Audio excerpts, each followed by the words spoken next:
the floor is lava. Haha, just kidding. But honestly, it's kind of falling apart. You might not feel it yet, but a huge part of North America has already lost 37 miles worth of rock from its foundation. And no, this isn't about earthquakes or giant sinkholes. It's about the continent losing pieces of the very thing that keeps the ground from wobbling around like a bad carnival ride. A team of researchers has just dropped a geological bombshell. Part of North America's ground is thinning out like a very sad, very slow ice cream drip. How do they know? They basically gave Earth a high-tech full-body MRI and created 3D maps showing how rocks once considered indestructible are now melting away into the planet's guts, like an upside-down cheese pizza inside an oven. But to really understand this mess, you first have to meet my old friends, cratons. Cratons are like the roots of the continents. They're thick, tough, and ancient. We're talking billions of years old. These bad boys survived meteor impacts, supervolcanoes, and even the tectonic movement of plates. If the plates got into fistfights, for example, you can bet we would see mountain ranges being born. If they got a divorce, drifting apart from each other, then a whole new ocean would be born. All of these things leave scars on the surface of Earth, but the cratons seem to always remain unfazed, like the cockroaches of geology. And since a craton can basically get punched in the face and feel nothing, scientists always assumed these things were nearly indestructible. But then, a group of researchers took their fancy machines to the test and realized that, wait, the cratons are falling apart? How? Enter the Farallon Plate, a really ancient tectonic plate that started to slide under North America's major plate over 100 million years ago. This is a pretty normal process, actually. It's called subduction, and it's how Earth recycles rocks and keeps itself from overheating.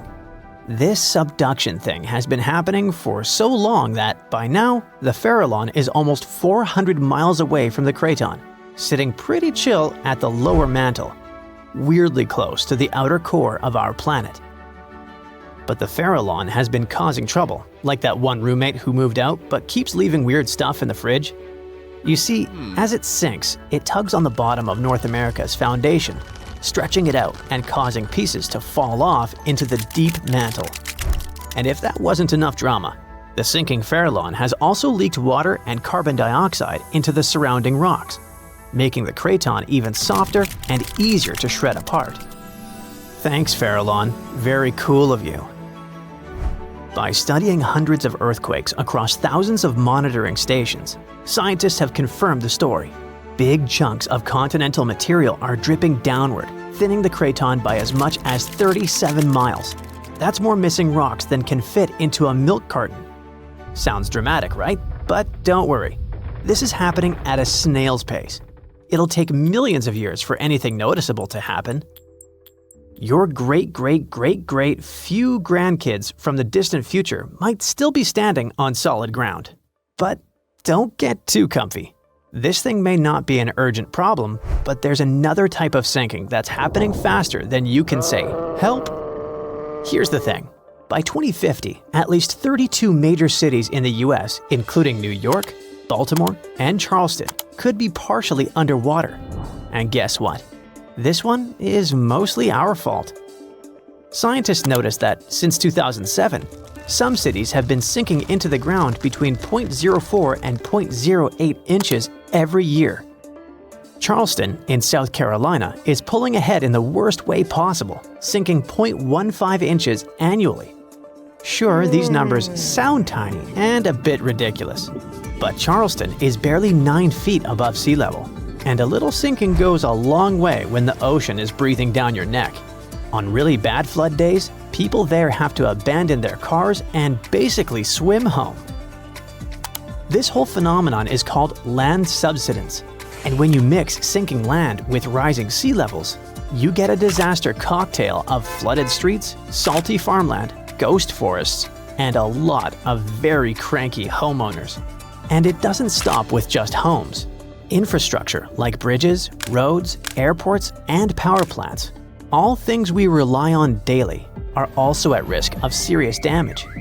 Flooded electrical grids and sunken highways could cause billions more in economic losses and create major safety hazards for communities. Now, let's be fair. Not everything is humanity's fault. Some of this trouble dates all the way back to the Ice Age. About 12,000 years ago, massive ice sheets covered the northern US. They were heavy, like seriously heavy. The weight pushed the land down, and when the ice melted, the ground didn't just pop back up like a trampoline. Instead, it started playing a weird game of geological seesaw. The places that were squished started rising, and the places that weren't got pulled down. This whole process, called glacial isostatic adjustment, try to say that 3 times fast. But of course, humans found a way to make it worse. Groundwater extraction is a major culprit. Think of it like pulling the stuff out of the mattress. After a while, the whole thing just sags. In places like California's Central Valley, the land is dropping by up to 8 inches a year because we keep pumping out water during droughts. In cities like New York, the problem isn't just water. Skyscrapers themselves are making it worse. Yep, turns out if you stack millions of tons of concrete and steel onto soft ground, it tends to flatten. And in case you're wondering, the total mass of New York City's buildings is around 1.68 trillion pounds. That's about the same as 3.5 million statues of liberty piled up. With so much weight concentrated over a relatively small area, the underlying soils have no choice but to compress over time. And if you thought it couldn't get messier, think again. We've been building dams, which stop rivers from delivering fresh sediment to coastal areas. That sediment is kind of like Mother Nature's way of fluffing the ground back up. Without it, coastal lands are compacting like an old sponge.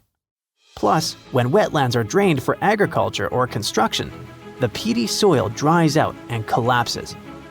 Honestly, it's like the ground just can't catch a break. Scientists also noticed that the areas that used to be lush wetlands are now among the fastest sinking spots in the country, especially along the Gulf Coast. Louisiana, for example, is losing about a football field of land because of this mix of subsidence and rising seas.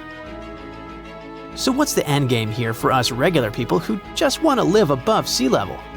Well, it's not looking great. Ghost forests, which are basically drowned woodlands, are popping up. Farmland is turning salty and unusable. And even sunny day flooding, where streets flood without any rain, is becoming a thing. Yikes! Meanwhile, over on the West Coast, California is not exactly winning either. San Francisco and Los Angeles are both sinking, which means that rising sea levels could hit them twice as hard and twice as fast. In some places like the Palos Verdes Peninsula, the ground has been sinking so fast, people over there might as well live like moles. So, is America turning into the next Atlantis? Probably not next week, but without serious action, like cutting back on groundwater pumping and planning smarter cities, at least 500,000 people are in serious danger. And the housing damage could easily rack up a jaw-dropping $109 billion by 2050. In the end, while North America isn't about to sink like a poorly made souffle, it's definitely showing some cracks in the crust. So maybe let's ease up on groundwater pumping, rethink how and where we build, and invest a little more in keeping our feet dry.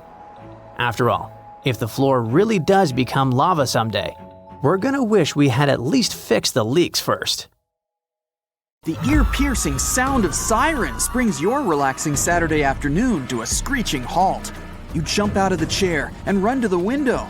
The sky is covered in black clouds all the way down to the horizon. The trees are nearly bent over flat from the gale-force winds. Together with the rain, golf ball-sized hail crashes into the ground, on rooftops, on parked cars. It sounds like a stampede right over your head. Car alarms are going off everywhere. Just then, crack! Huge bolts of lightning flash across the black sky. Then the monstrous grumble of thunder. Your heart jumps in your throat as you peer through the window at the sudden chaos outside. You're filled with a primal fear of the power of nature. You snap back to reality. The sirens, gotta get to the basement. You start to turn away from the window, and that's when you see it. A massive tornado ripping along the city street. It's throwing entire motorcycles, refrigerators, and even trees like baseballs. The roof of that building starts peeling off like a Band-Aid. The twister even lifts cars and pieces of asphalt as if they're made of feathers. It seems this tornado will flatten your city within an hour tops. You finally snap out of your hypnosis and run to the basement. The sound of the city being ripped apart terrifies you as you hunker down below as low as you can. But after about 20 minutes, everything is suddenly silent. You head out to see the clouds have disappeared, and the sun's rays illuminate the street. Luckily, your house was spared, but your modern city now looks more like ancient ruins. Stop. Tornadoes never come into cities, right? Yeah, they do. This monster doesn't care where it goes and what it eats along the way. While we're at it, you can forget about the myth that tornadoes will magically stop when they meet rivers, lakes, or mountains. They just keep on going. But about that no twisters in the city thing, about 1,000 tornadoes hit the US each year. That's 75% of all the tornadoes in the world.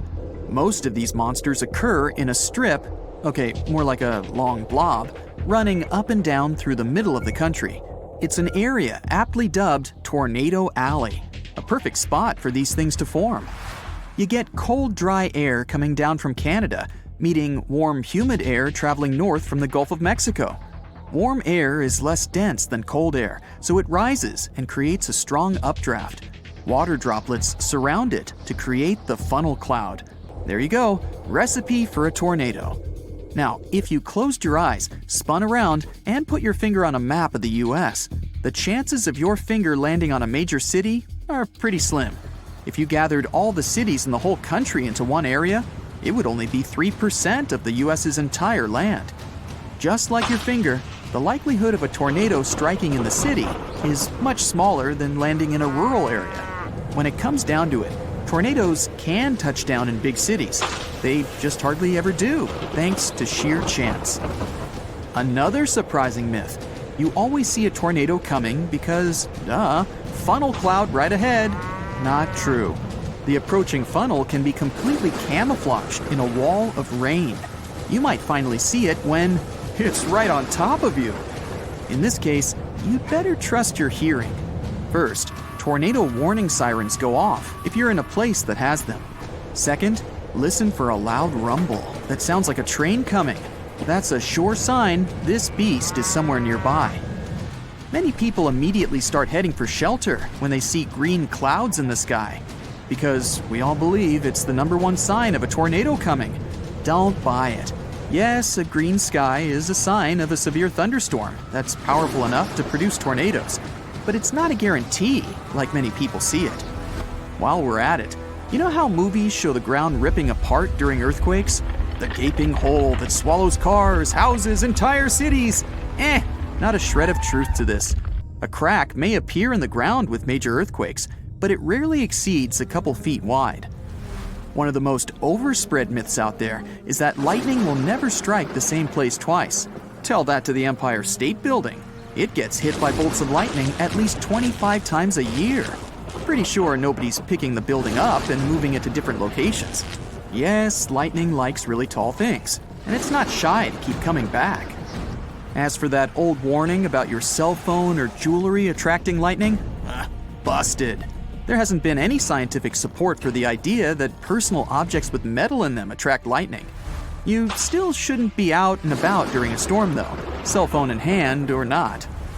Now, if you're looking for a tsunami and only focused on giant walls of water, you might never see one, even if it's right in front of you. Tsunamis aren't always massive tidal waves crashing into the shore. More often than not, they look like the tide is rising extremely rapidly, receding and rising again until it overspills into the city. Not that tsunamis never form walls of water, it's just not as common. Picture Earth. Are you imagining a perfect ball? Well, to resemble the truth more, squash the poles down a little. There, now you have a realistic Earth. Scientists call the Earth an irregular sphere, or ellipsoid in fancy terms. The planet rotates on its axis, causing the equator to bulge out a bit. Just like what happens when you spin fast on a merry-go-round. You feel pulled out and away from the center. What's the highest point on Earth? Everest, of course. But if we go from the point furthest away from the center of the Earth, the crown goes to Mount Chimborazo in the Andes. Its peak is actually 6,800 feet closer to space than the summit of Everest. That's because Chimborazo sits near the equator, where the planet's bulge is greatest. The blue whale weighs as much as 30 elephants, makes sounds louder than a jet, and eats 4 tons of food every day. It's the largest living creature this planet has ever seen. Only, not technically. Head to the Malheur National Forest in Oregon, home to a creature that weighs as much as 20 blue whales. The honey mushroom is a humongous fungus colony united into a common system. The giant covers an area of 1,500 football fields, and it's thousands of years old. Ask anyone to draw the sun, and they'll draw a happy yellow circle. But if you look at our star from the moon or the International Space Station, you'll see that it's actually white. From Earth, the sun looks yellow or red thanks to the atmosphere acting like a filter. Most people think time is constant and moves at the same speed no matter where you are. But the speed of time depends on how close the watch is to Earth. The weaker the gravity, the faster time passes. So the person living in the apartment above you is aging faster than you. Now, it's only 90 billionths of a second faster per 1 foot higher, so don't expect to notice a difference if you decide to move to the first floor. The ground under your feet feels pretty solid and whole, but in reality, the Earth's crust is all broken up into plates surfing on oceans of liquid rock called magma. You don't feel it, but the ground under you is moving a little over ½ an inch per year. That's about the same rate your toenails grow. Largest desert in the world? Easy. The Sahara. Nope. It's Antarctica, which is almost 2 times bigger than the Sahara. A desert isn't just a scorching, sandy place where it doesn't rain. It's a place with very little precipitation, so that includes snow too. In some parts of Antarctica, it hasn't rained or snowed for millions of years. In other parts, snow does fall, though rarely. Point is, there's a myth that it doesn't snow in extreme cold. Antarctica is the coldest place on Earth, and it snows there. There is some truth to this old saying. Cold is drier. It doesn't retain moisture as well. You need moisture to produce raindrops and snowflakes. That's why there are fewer chances for snowfall when temperatures drop so low. Now, you can't find living dinosaurs nowadays, which is a good thing, mostly, but you can still meet some creatures that might have gone to lunch with them. The frilled shark, for example, is a living fossil that comes from a family of sharks that have been around for about 80 million years. One of the coolest things about it is its long, eel-like body that can grow as long as 6 feet. It has 6 pairs of gills on his throat, which help the frilled shark breathe in the deep, cold ocean where there isn't much oxygen. The shark can move very quickly, like a snake, to catch its prey when it least expects it. Little frilled sharks take an exceptionally long time to grow, up to 3.5 years, which is one of the longest times for any animal with a backbone. The Chinese giant salamander is another living fossil that can tell you what was going on Earth around 170 million years ago. Now, when I say tell, I really mean it, as it can make sounds like hisses, whistles, and barks, and even a noise that sounds like a crying kid. The biggest Chinese salamander found so far weighed 130 pounds, as heavy as 2 Dalmatians, and was almost 6 feet long. Giant salamanders like to be alone. Hey, I want to be alone. And will chase away other salamanders from their space, except when it's time to start a family. During the day, they hide and sleep under rocks. They can make a special substance from their skin that keeps predators away. Now, gharials are reptiles that have been around for about 38 million years. They live in India and Nepal in slow-moving, muddy rivers. Sadly, there are very few gharials left in the wild, less than 100. These creatures can't control their body temperature, so they need to sunbathe to get warm or cool down in the water if they get too hot. Their eyes are close together and face forward, which helps them see in 3 dimensions and judge distances more accurately. Gharials also have a transparent third eyelid that protects their eyes when they're underwater. They have over 100 sharp teeth, but they can't chew their food. Instead, they use their strong jaws to grab prey and then, swallow it whole. The alligator gar is a fish that has a family history of more than 100 million years. It still has some cool features from ancient times, like being able to breathe both air and water. It also has a special spiral-shaped intestine, like a shark. The alligator gar is one of the biggest and heaviest fish in North America. Just like an alligator, it has a long body and snout, plus a row of sharp teeth. But instead of legs, the gar has fins to help it swim underwater. The tuatara isn't a lizard as you might think, and isn't a dinosaur either. This New Zealand resident is one of the most unique animals in the world. Scientists love studying tuataras because they can help us understand how today's lizards and snakes evolved. One of the coolest things about the tuatara is its third eye, called a parietal eye, on its head. It has its own lens, retina, and a nerve that connects it to the brain. Scientists think it might help the tuatara know when it's light or dark outside and absorb sunlight to make vitamin D or help them keep their body temperature exactly right. Tuataras can live an extraordinarily long time, up to 100 years. Cassowaries are the youngsters on our list, as they've been around for only 60 million years. They have some things in common with dinosaurs, like their 3-toed feet and how they breathe. Cassowaries love to eat fruit, lots and lots of fruit. This love of fruit helps the rainforest because when cassowaries eat the fruit, their bodies don't harm the seeds inside. As they move around the forest, they spread these seeds, you can guess how, with their own natural fertilizer, helping new plants grow. Cassowaries are big birds, about 6 feet tall and weigh over 100 pounds. They have a special claw on each foot that is 5 inches long, and they can use it to kick real fast. If they feel threatened, they can charge, kick, and even jump on someone. They can also leap up to 5 feet in the air. So, the best thing to do is stay far, far away from where they live. The order Notostraca is a group of crustaceans that you may know as tadpole shrimp or shield shrimps. These animals have been around for about 360 million years. They have a wide, flat shell that covers their head, and they have a pair of eyes on top. These creatures can be found all over the world in different kinds of water, like freshwater, brackish water, and even salty pools.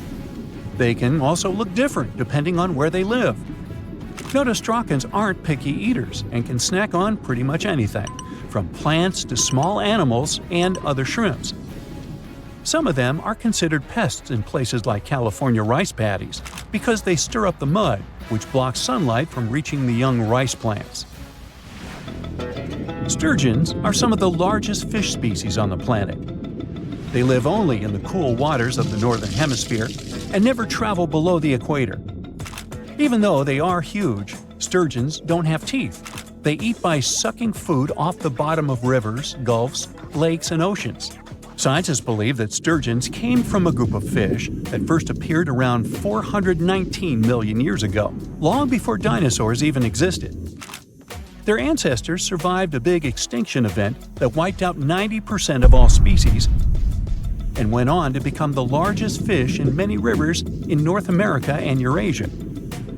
Sturgeons can live up to 100 years old or even older. Female sturgeons can lay up to 3 million eggs at a time, but not all of the eggs eventually turn into real fish.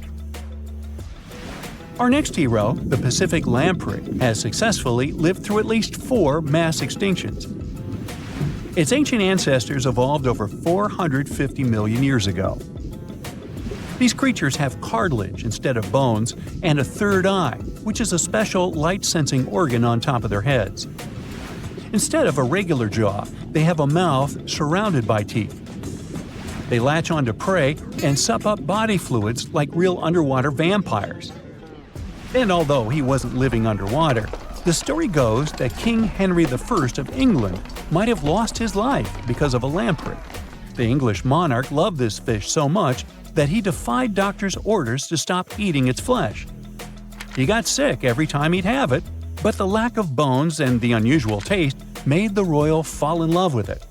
As a result, he got some scary symptoms from eating lamprey and eventually passed away. Can you say clueless?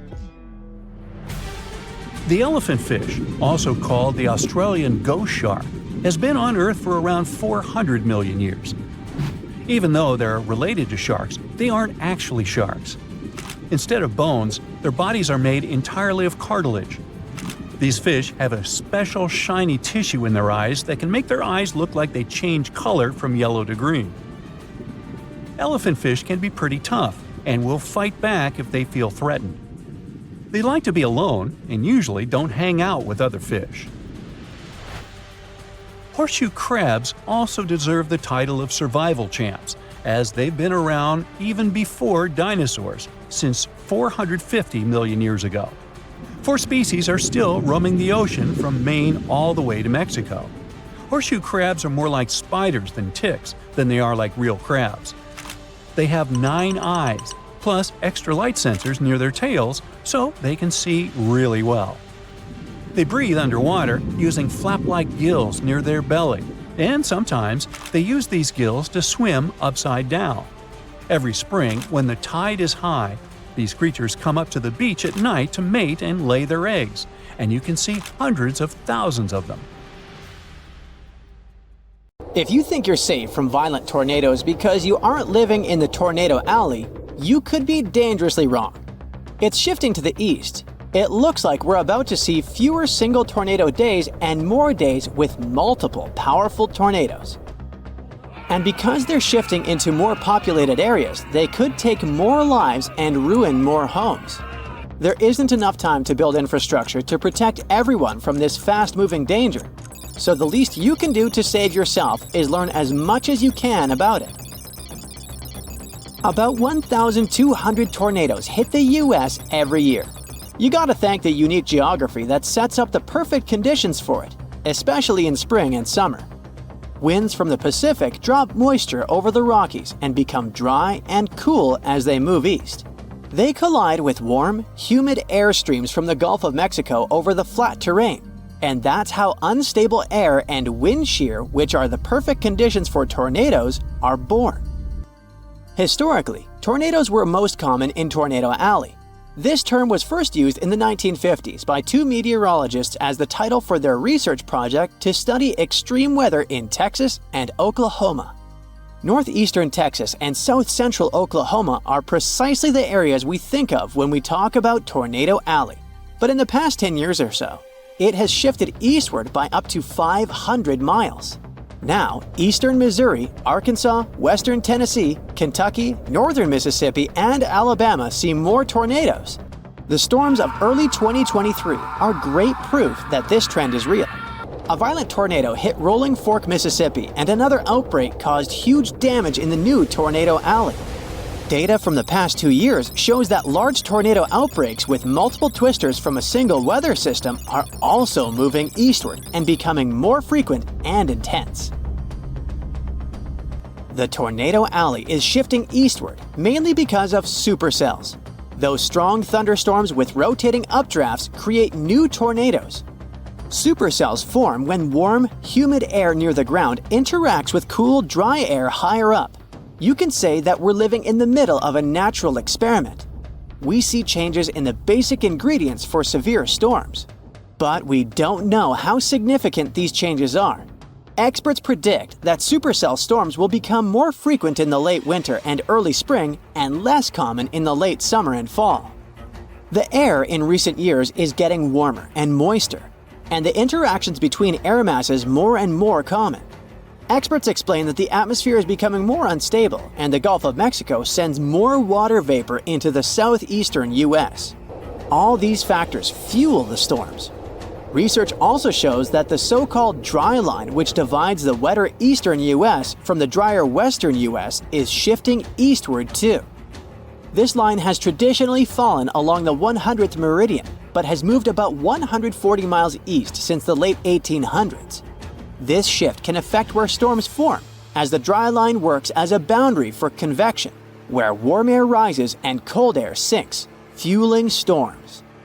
Milder winters we've seen recently also mean more opportunities for unstable air masses to interact and form supercells earlier in the year. It's tricky to predict how the situation will change and how dangerous it is, because we don't have that much data on how weather patterns affect such short-lived events as tornadoes. The U.S. National Weather Service only began keeping tornado records in 1950, and they didn't catch many tornadoes in remote areas. Data shows that the number of days with tornadoes each year has decreased, but there's more tornado activity on those days when they do occur. The records also show that some years, tornadoes take the lives of up to 20 people across the U.S., and in other years, they take over 100 lives. But now, there are more people living in the paths of tornadoes because the U.S. population has more than doubled since 1950. And the Southeast, where tornado activity could go up, has way more residents now. Texas and Oklahoma are well prepared with tornado shelters, but areas in the Southeast are less equipped. Plus, there are many mobile homes in the Southeast which are vulnerable to windstorms. Tornadoes in this region often strike at night, and they are 2.5 times more likely to cause fatalities. We could possibly have more events like the 2008 Super Tuesday tornado outbreak. It hit the southern U.S. and lower Ohio Valley, and over just 15 hours, 87 tornadoes rushed through the area and caused massive trouble. 57 people lost their lives across 4 states and 18 counties, and many others were injured. The tornadoes were fueled by strong low-pressure systems that brought record warmth. There were supercells and rotating winds that produced these violent tornadoes. Early on February 5th, a squall line developed from eastern Texas to Missouri and moved east. One of the most intense tornadoes traveled 122 miles over 2 hours.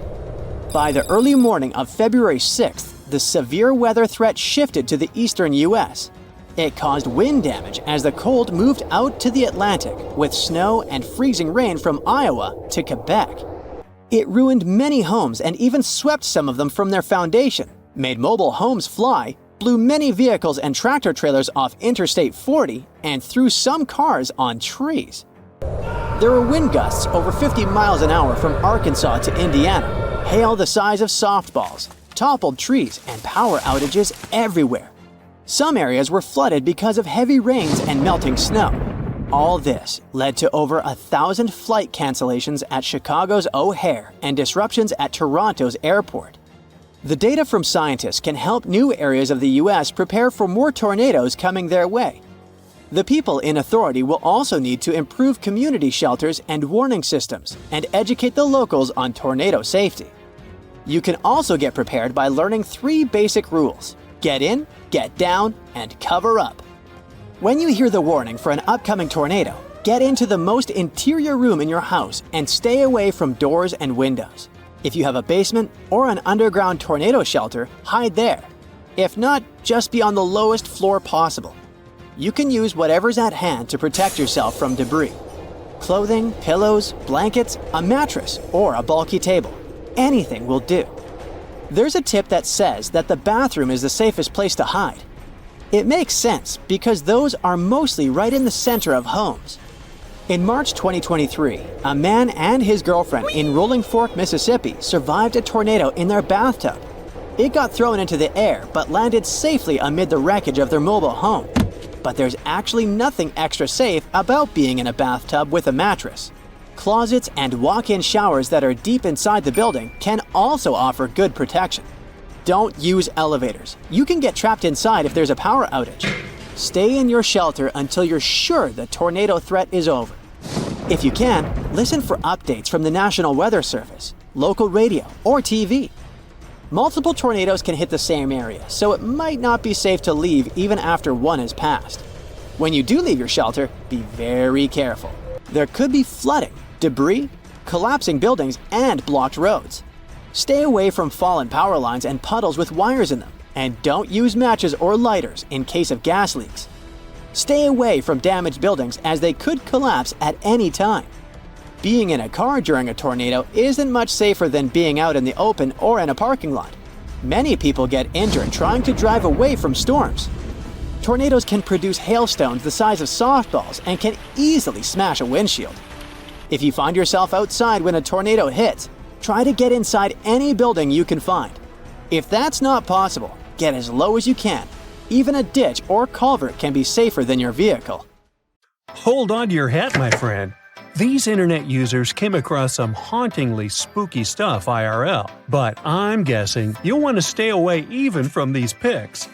Picture this. You're boarded and ready for takeoff in a huge Boeing jet. It's your first time on an airplane. You were scared, but people kept telling you it was safe. You've convinced yourself it would be all right when the pilot comes on the speaker with some disturbing news. Good morning, folks. Our flight has been canceled for safety reasons. It appears that a cloud of bees is hovering close to one of our wings, and we'll have to remove them before takeoff. I have to say, this is a first. I have to say, I'd like to get off, please. Now let's say you always take the long way to work. It's one of your favorite bits of the day because you can enjoy a peaceful walk surrounded by beautiful scenery. You're passing across a muddy pond area, like you normally do, when something strange catches your attention. What on earth could that be, you ask yourself? Apparently, it's a colony of reddish worms, just casually existing. I think my stomach just turned a little. Have you ever backpacked anywhere around the world? If you have, then you were probably worried about one thing and one thing only – bed bugs.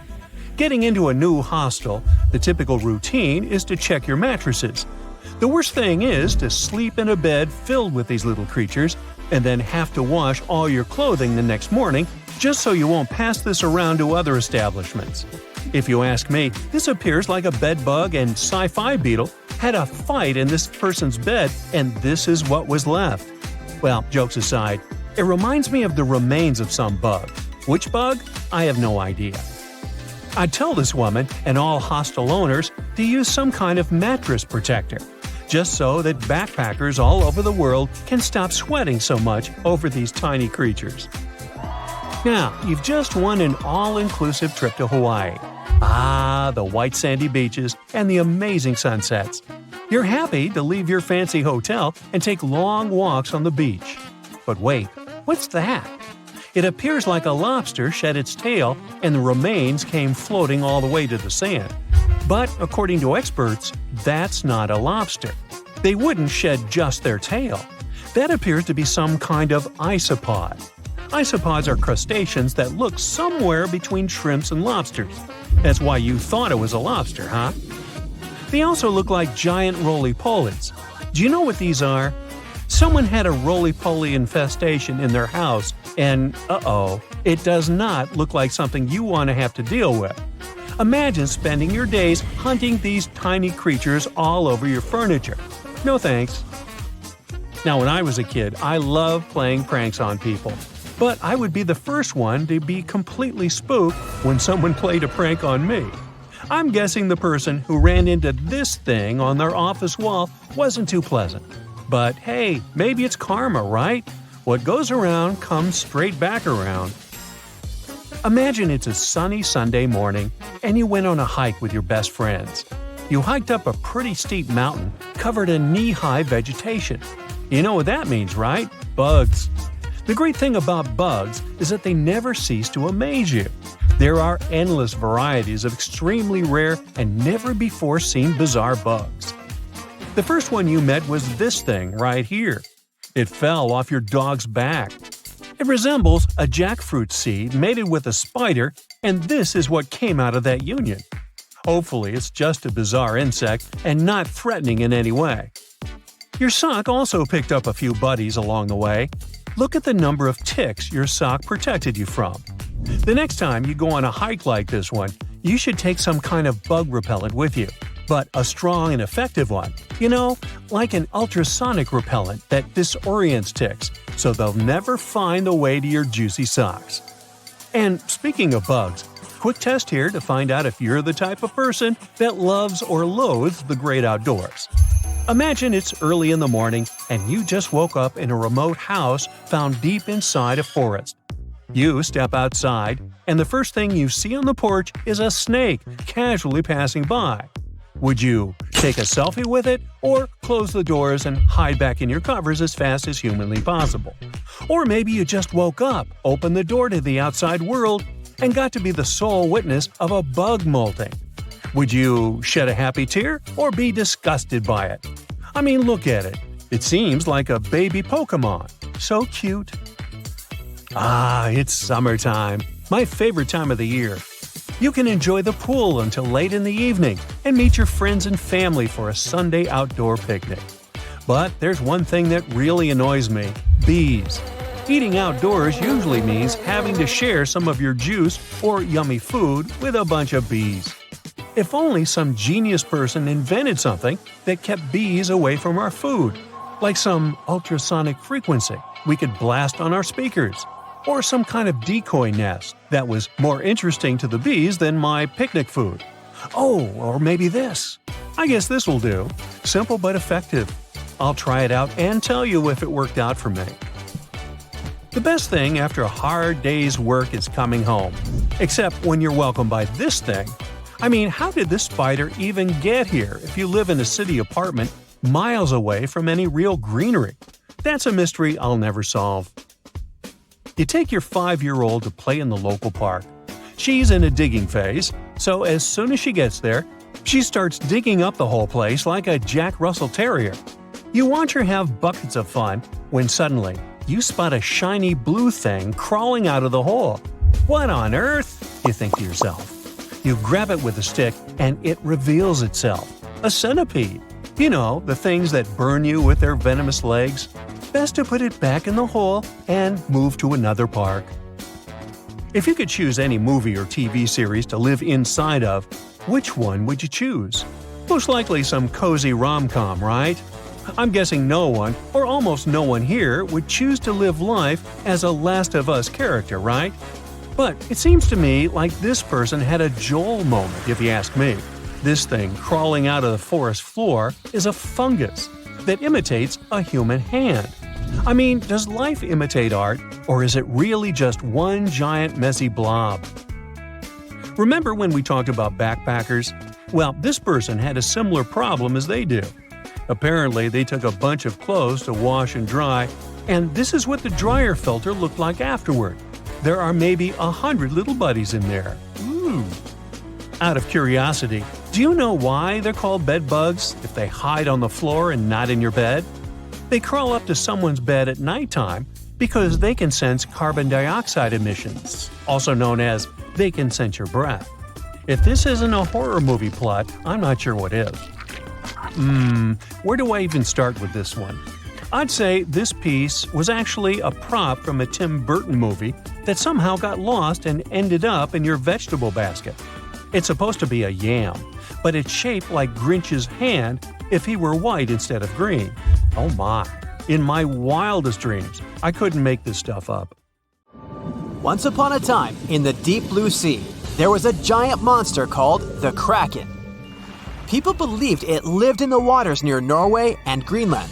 The first time anyone wrote about the Kraken was a long, long time ago. It was a man named Erik Pontoppidan from Denmark in a book called The Natural History of Norway. He wrote that the Kraken looked like a huge octopus or cuttlefish, and it could pull ships down to the bottom of the ocean. Later on, people started to imagine the Kraken as a giant squid. Even today, the story of the Kraken is still very popular, and it can be found in books, movies, or games. The stories surrounding the Kraken might sound like nothing more than local folklore or myths, but in 2004, the first giant squid was photographed. This amazing discovery was made by a team of Japanese scientists who had been working for years to capture a live giant squid on camera. They used a baited line with a camera attached to it to lure the giant squid to the surface. They also used a special lure that mimicked the light patterns of a small creature to attract the giant squid. After several days of waiting, the team finally got lucky. The image showed the giant creature's long tentacles and large eyes, as well as its distinctive body shape. It didn't stop there, though. In 2012, another team of scientists, this time from National Geographic, filmed a live giant squid for the first time in its natural habitat. This footage gave the world a much better understanding of the giant squid and its behavior. You've surely heard about this next myth too. It was said to be the most beautiful and wealthy city to ever exist. Its entrance was decorated with marble statues. The architecture of this city was sturdy and imposing. The depictions of Greek deities, beautifully painted, could be seen almost everywhere. The city has been the subject of debate for historians and fiction writers alike. We still have very little information on the location of the ancient city of Atlantis. That is, if it even existed. Since it was supposedly swallowed by the sea in its entirety, it's no wonder some curious minds linked it to other mysterious locations on Earth, even to the Bermuda Triangle. But let's not get ahead of ourselves. It's not yet confirmed that Atlantis truly existed. The idea of an island sinking into the sea due to an unknown disaster is a widespread idea in mythology and popular culture. However, it is possible that the story of Atlantis was inspired by actual events, such as the sinking of islands like Helike. On this island, located in the Gulf of Corinth, there was a thriving ancient Greek city. It was known for its prosperity and wealth, and it was also an important spiritual headquarters for the Greeks. The city was home to a building dedicated to the immortal Poseidon, and it was believed that he protected the city himself. However, one fateful night in 373 BCE, a massive earthquake struck the region. The ground shook violently, and the city was swallowed up by the sea in a matter of minutes. The residents of Helike, unable to escape the disaster, all disappeared under the waves. The sinking of Helike was a great tragedy for the ancient Greeks, and it was seen as a punishment from the higher spirits. Many believed that the city's prosperity and pride had angered them, and they had punished the city by destroying it. The city remained underwater for centuries, and it was not until the 20th century that it was rediscovered by modern archaeologists. Today, the most part of the city is still underwater. While we're on the subject of Greek myths, we have to talk about the famous city of Troy. This was a legendary city in ancient Greece. Scientists believed for years that it had been made up by writers and philosophers. According to an ancient Greek legend, the city was founded by the Trojan prince Paris, who stole Helen, the wife of King Menelaus of Sparta, and brought her back to Troy. This event sparked a huge conflict between the Greeks and the Trojans that lasted for 10 years. One of the most famous stories from the Trojan conflict is the tale of the Trojan horse, a large wooden horse that the Greeks built and left outside the city gates as a gift to the Trojans. The Trojans, believing the horse to be a symbol of peace, brought it into the city. But inside the horse, there were Greek fighters who, once inside the city, opened the gates and let the rest of the Greeks in. The Trojans had no escape this time, and they were ultimately defeated. The city was rediscovered in the 19th century in modern-day Turkey. It's located near the Scamander River. Today, this region is an archaeological site and draws a lot of tourists each year. The following myth is indeed sad, but it might have some truth to it too. It is said that years ago, the Solomon Islands in the Pacific Ocean, there lived a man that was deeply in love with his wife. The woman, however, decided to leave him for another man and moved to the nearby island of Manu. Heartbroken and filled with rage, the man sought out a curse to take his revenge. He set out on a journey in a canoe, determined to bring destruction to the island where his wife had fled. Upon arriving at Manu, the man planted 2 taro plants. One he kept for himself. According to the instructions, once his own plant began to sprout, disaster was supposed to strike the island. And it did. The man watched from a mountaintop as a series of waves smashed into the island, causing it to sink beneath the waves. Manu was a real place, but it's not entirely clear when it disappeared. It is said that waves alone could not have washed away this small but tall volcanic island. But an undersea earthquake could have probably done it. The island was balanced on the edge of an unstable underwater slope. The most reasonable explanation is that a huge earthquake shook the region, which made the weak foundation collapse and caused the island to sink beneath the waves. This island-sized landslide would have pushed a lot of water out of the way, which would have created a series of massive mega tsunamis. So, although those vengeful waves could have occurred, they were most likely the result of another event. And that sad man, with his curse fulfilled, returned to the Solomon Islands with his heart still heavy after the loss of his wife. We won't leave the ocean waves just yet, but we're heading over to Hawaii. A legend has it that once upon a time, there was a Hawaiian higher spirit named Pele. She was the protector of volcanic fire and was said to have arrived at the islands to flee from her older sister. To conceal herself, Pele hid in various hideaways on each of the islands until she finally concealed herself in a pit at Kilauea. This is why, according to the legend, Kilauea is known as Hawaii's active volcanic center today. The story may be visually stunning, but in reality, volcanism is caused by the superheated mantle that triggers a lot of melting beneath the surface of our planet. People also say that Pele's tears and hair can be found scattered around the volcano. However, reality has more to do with physics than with folklore. When lava cools rapidly, particularly when it gets quenched in water or a small amount of it flies through the air, it turns into volcanic glass. When it stretches and cools down, it can sometimes form tear-shaped droplets, or it can get stretched so thin that it begins to look like strands of hair. We know today that Hawaii is a volcanic region known for its fire mountains, with huge streams of lava shooting up from active vents. It's no wonder it became an ideal origin place for the story of two sisters and their sibling rivalry. In 1952, an Air Force plane called C-124 Globemaster II crashed into a big mountain while flying from Washington to Alaska. Sadly, everyone on board, 52 people in total, didn't make it. The bad weather at the time made it hard to find the crash site, and even later, any attempts to locate it failed. But in 2012, a helicopter crew doing a training mission spotted the pieces of the crashed plane on a glacier called Colony Glacier in Alaska. They started looking for more pieces and confirmed it was indeed the missing plane. Since then, every summer for about a decade, different military groups have been helping in an operation called Colony Glacier. They've managed to identify 40 out of the 52 people whose lives were lost in the crash. The soldiers taking part in this mission take their promise seriously to never leave a fallen comrade behind.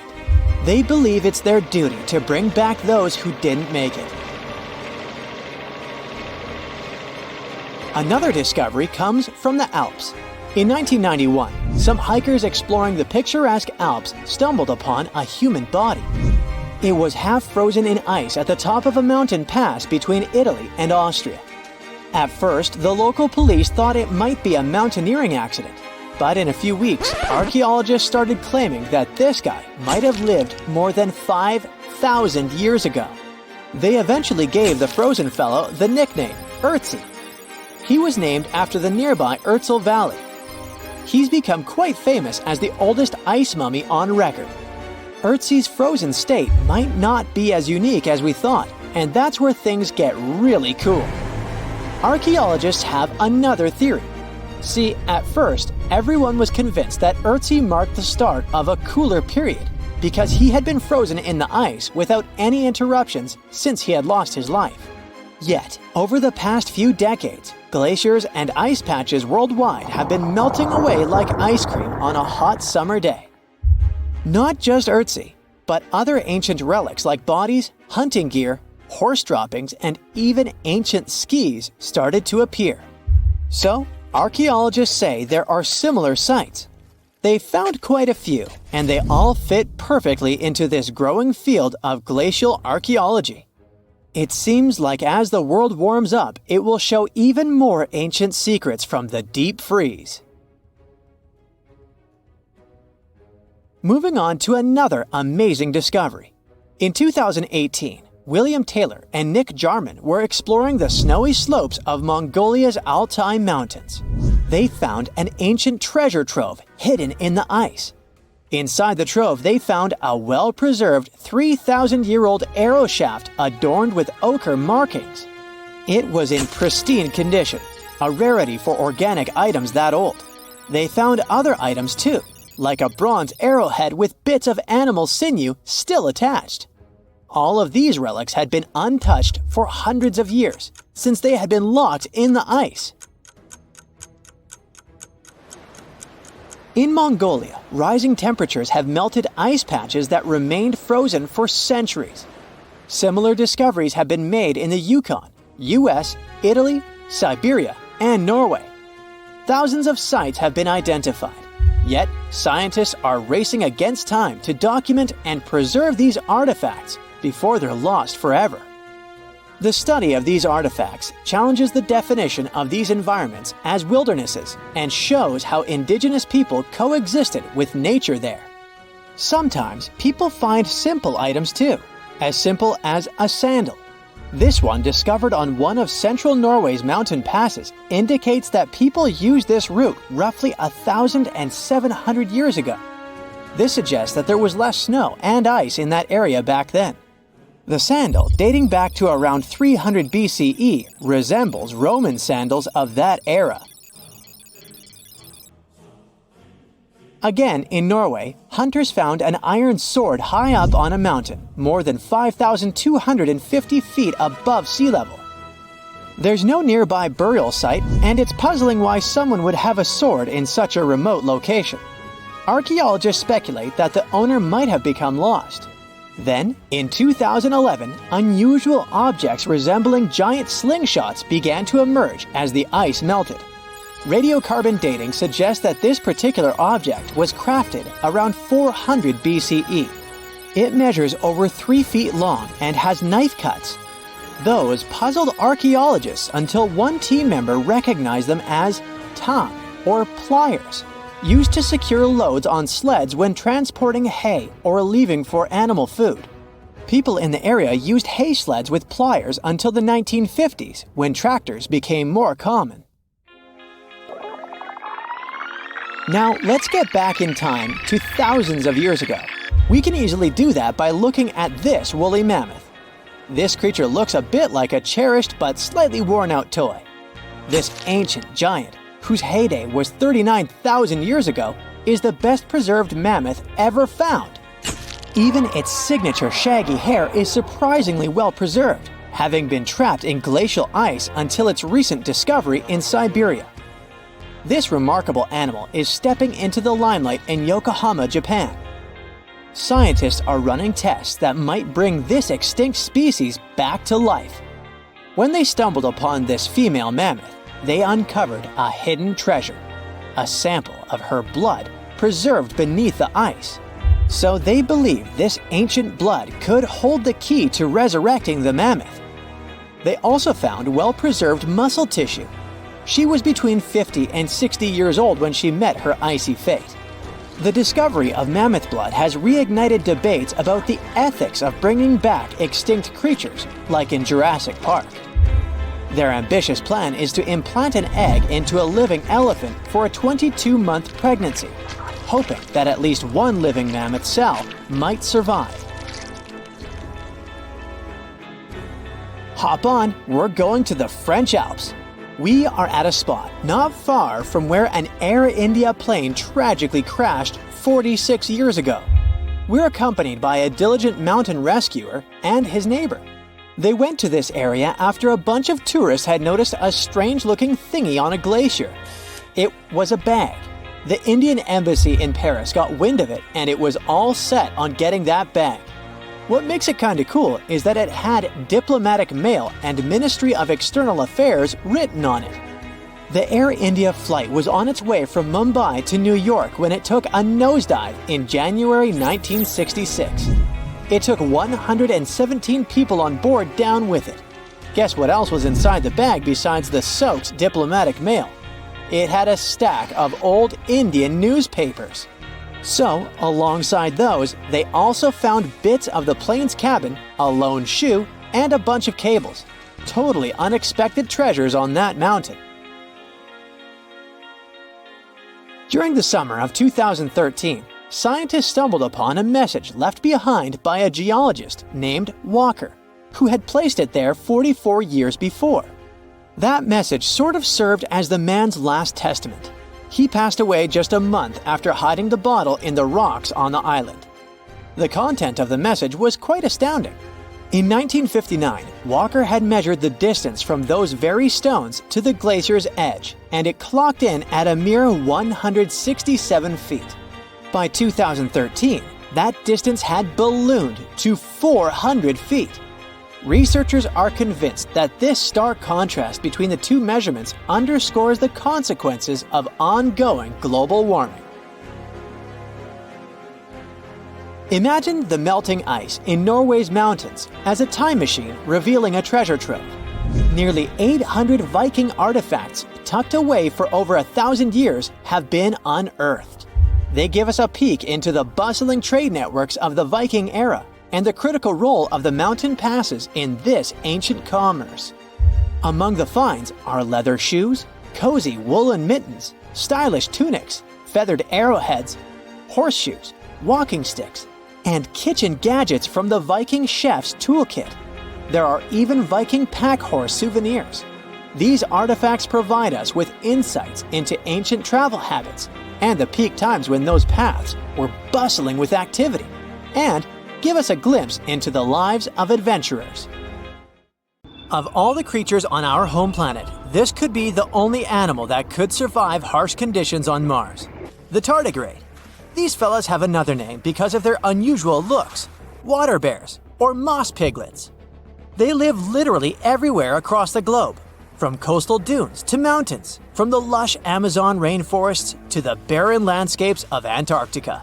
Some live on land, but tardigrades are creatures that need water around their bodies to enable gas exchange and generally stay hydrated. That's why they prefer soil, moss, or leaves covered with a layer of water. And since they're aquatic creatures, they usually choose freshwater bodies like lakes, rivers, and ponds. You haven't come across these cool animals before because they're only 0.02 inches long. You can barely perceive them with the unaided eye. But since they're virtually immortal, we can assume they've developed some amazing survival tactics. If we loaded them in a tiny spaceship and sent them to Mars, they'd be a little shocked at first, especially because of the temperature. Sure, they can live through a wide range, even going below minus 458 degrees Fahrenheit and up to 302 degrees Fahrenheit. And Mars might seem like a very hot planet when you see it in pictures, but the temperatures there are actually low. Way lower than on Earth. I mean, it's farther from the sun and has a thin atmosphere, so temperatures there can drop to minus 200 degrees Fahrenheit or go up to 70 degrees Fahrenheit. On Earth, the lowest temperature was recorded in Antarctica. It was minus 128.6 degrees Fahrenheit, while the highest occurred in California, 134 degrees Fahrenheit. Tardigrades are also pretty resilient when it comes to strong pressure. They can take one that's 6 times bigger than the pressure at the bottom of the ocean. Now, for every 33 feet you go down below the surface, the pressure doubles. So, at a depth of 2.4 miles, the pressure is 380 times greater than at the surface. And in the very deepest parts of the ocean, it can be 1,100 times greater. The pressure on the red planet is about 6 times stronger than in the ocean depths. So I guess it's a little bit too much. It would be hard for these little creatures to adjust to such conditions. They would have to evolve through the next few generations to become even more resilient so that they could enjoy their time on Mars more. The food could be one of their main problems though. Some tardigrades mostly eat plants like moss, algae, or some flowering ones, and they like them served with a portion of bacteria. Others are carnivores that eat smaller tardigrades or other microscopic organisms. Well, they'd find nothing like this on Mars. So I guess we'd have to fill their tiny spaceships with lots of stashes of food they would be able to pull inside their tubular mouths. Now we're getting to the really tricky part: water. The red planet is a dry and dusty desert today. But come on, look at all those riverbanks and dried up deltas. Water must have flowed on its surface a long time ago. It's hard to understand where it all went, but it's highly possible most of the ancient water ended up trapped within minerals on the planet's crust. Some older research suggested that most of this water had escaped into space when the sun's radiation had ruined the atmosphere of Mars. But a new study has shown that only a little bit of water escaped, while most of it is still there. hidden and waiting for us to discover it. Also, a few years ago, researchers found signs of hydrated minerals on the slopes of the red planet, where they saw mysterious darkish streaks that seemed to flow. It mostly happens during warm seasons, since they fade when it gets cooler. These downhill flows could be evidence of real liquid water on Mars. Scientists have discovered some minerals that confirm this idea too.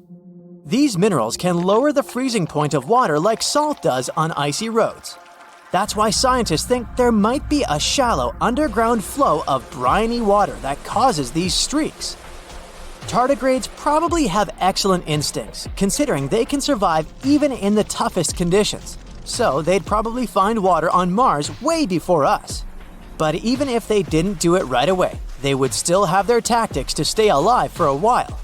If this creature loses 99% of its water content, it can survive by pausing most of its vital functions. It can remain in such a state for a couple of years. Tardigrades can absorb extremely strong impacts that would easily crush other animals, including us. They can withstand radiation levels so high that they could destroy a human. And even if we do send tardigrades to Mars one day, that won't be their first trip to space. In 2019, a spacecraft went to the moon, carrying thousands of tardigrades, the first lunar library, human DNA samples, and a DVD-sized archive that contained 30 million pages of information. The idea was to create archives of all the knowledge the human race had collected. But seconds before the spacecraft had to land, the mission control lost contact with it, and it crashed into the surface of the moon. The team was wondering what was going to happen with the spacecraft's cargo. After lots of discussion and analysis, they assumed that the library had survived, and even crazier, perhaps tardigrades had too. They were in this dehydrated kind of dormant state, so they shriveled up into tiny balls. They lowered their metabolism and expelled most of the water from their bodies, waiting for a better environment where they could be their best selves once again. These creatures can stay like this for decades and survive extremely harsh conditions.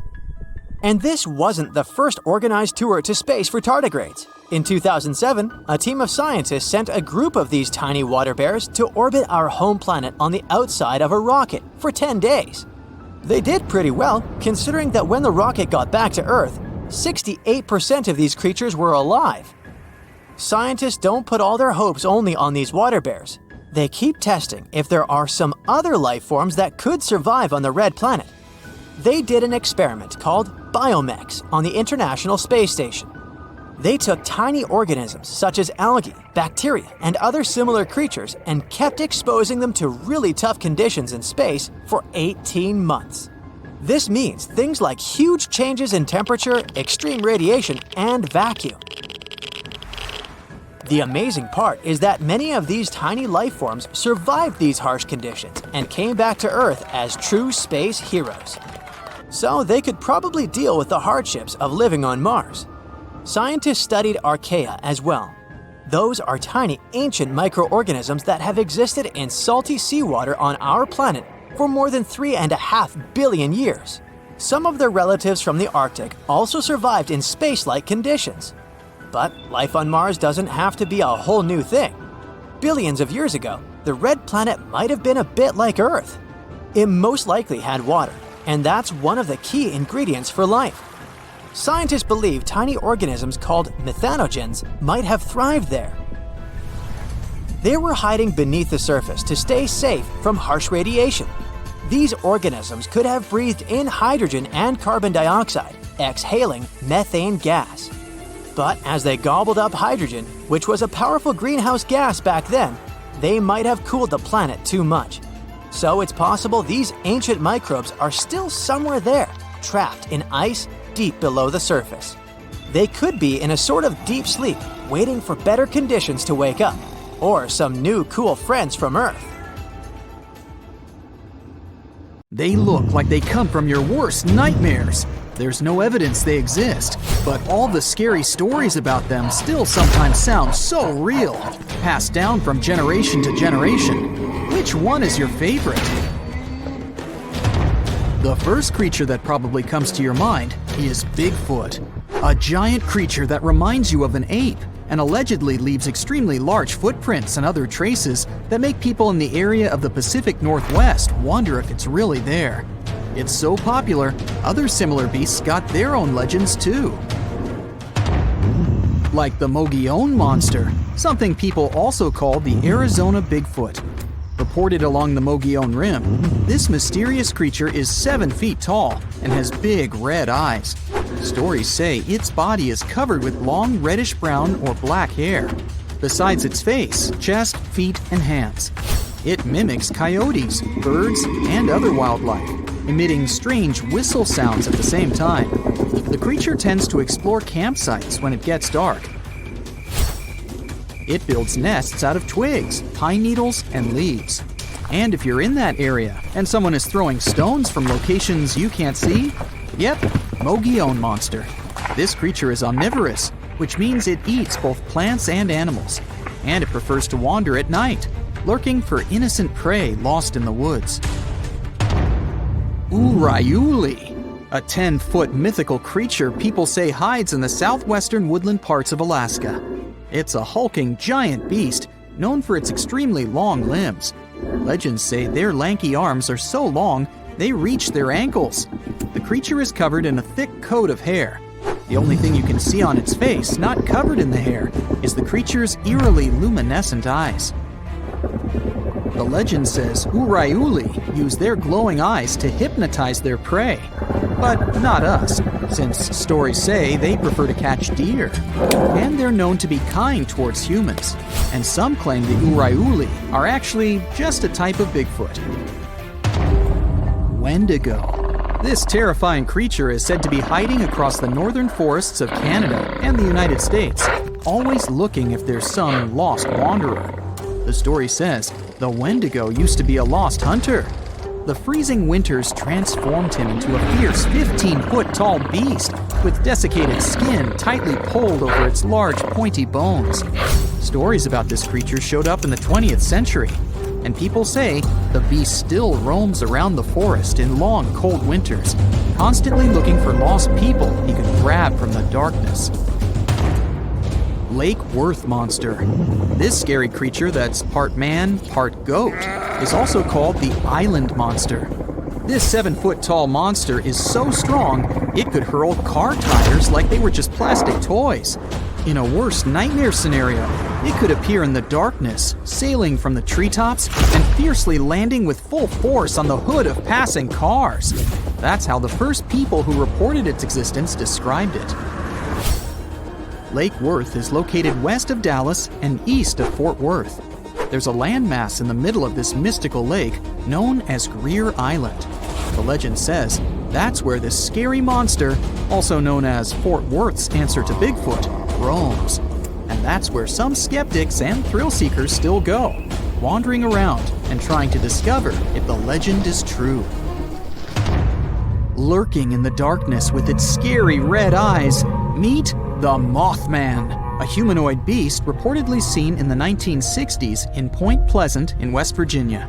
On one cold night in November of 1966, 2 young couples reported to the police that they saw a big gray creature with glowing red eyes. It looked like a flying man with wings around 10 feet wide. During the next couple of days, more and more people said they saw the same thing. Later, a wildlife biologist from West Virginia University told reporters that these descriptions fit the sandhill crane. It's a big American crane almost as tall as a human being. It has a 7-foot wingspan and circles of red around its eyes. The gigantic bird may have got out of its migration route and started these stories. Or did it really? Fresno night crawlers. They're not that tall, considering they're monsters, about 5 feet. The upper part of their body is pretty small, so most of their height is their legs. These creatures have allegedly made 2 appearances so far. Once, people saw them in Fresno, California. In contrast, the other time was in Yosemite National Park in California. Both times they were in videos of poor quality, so it wasn't easy to find details of their upper body. But the creature is considered thin and white with no arms. At least, we can't see them. It also has pretty short and stilt-like feet.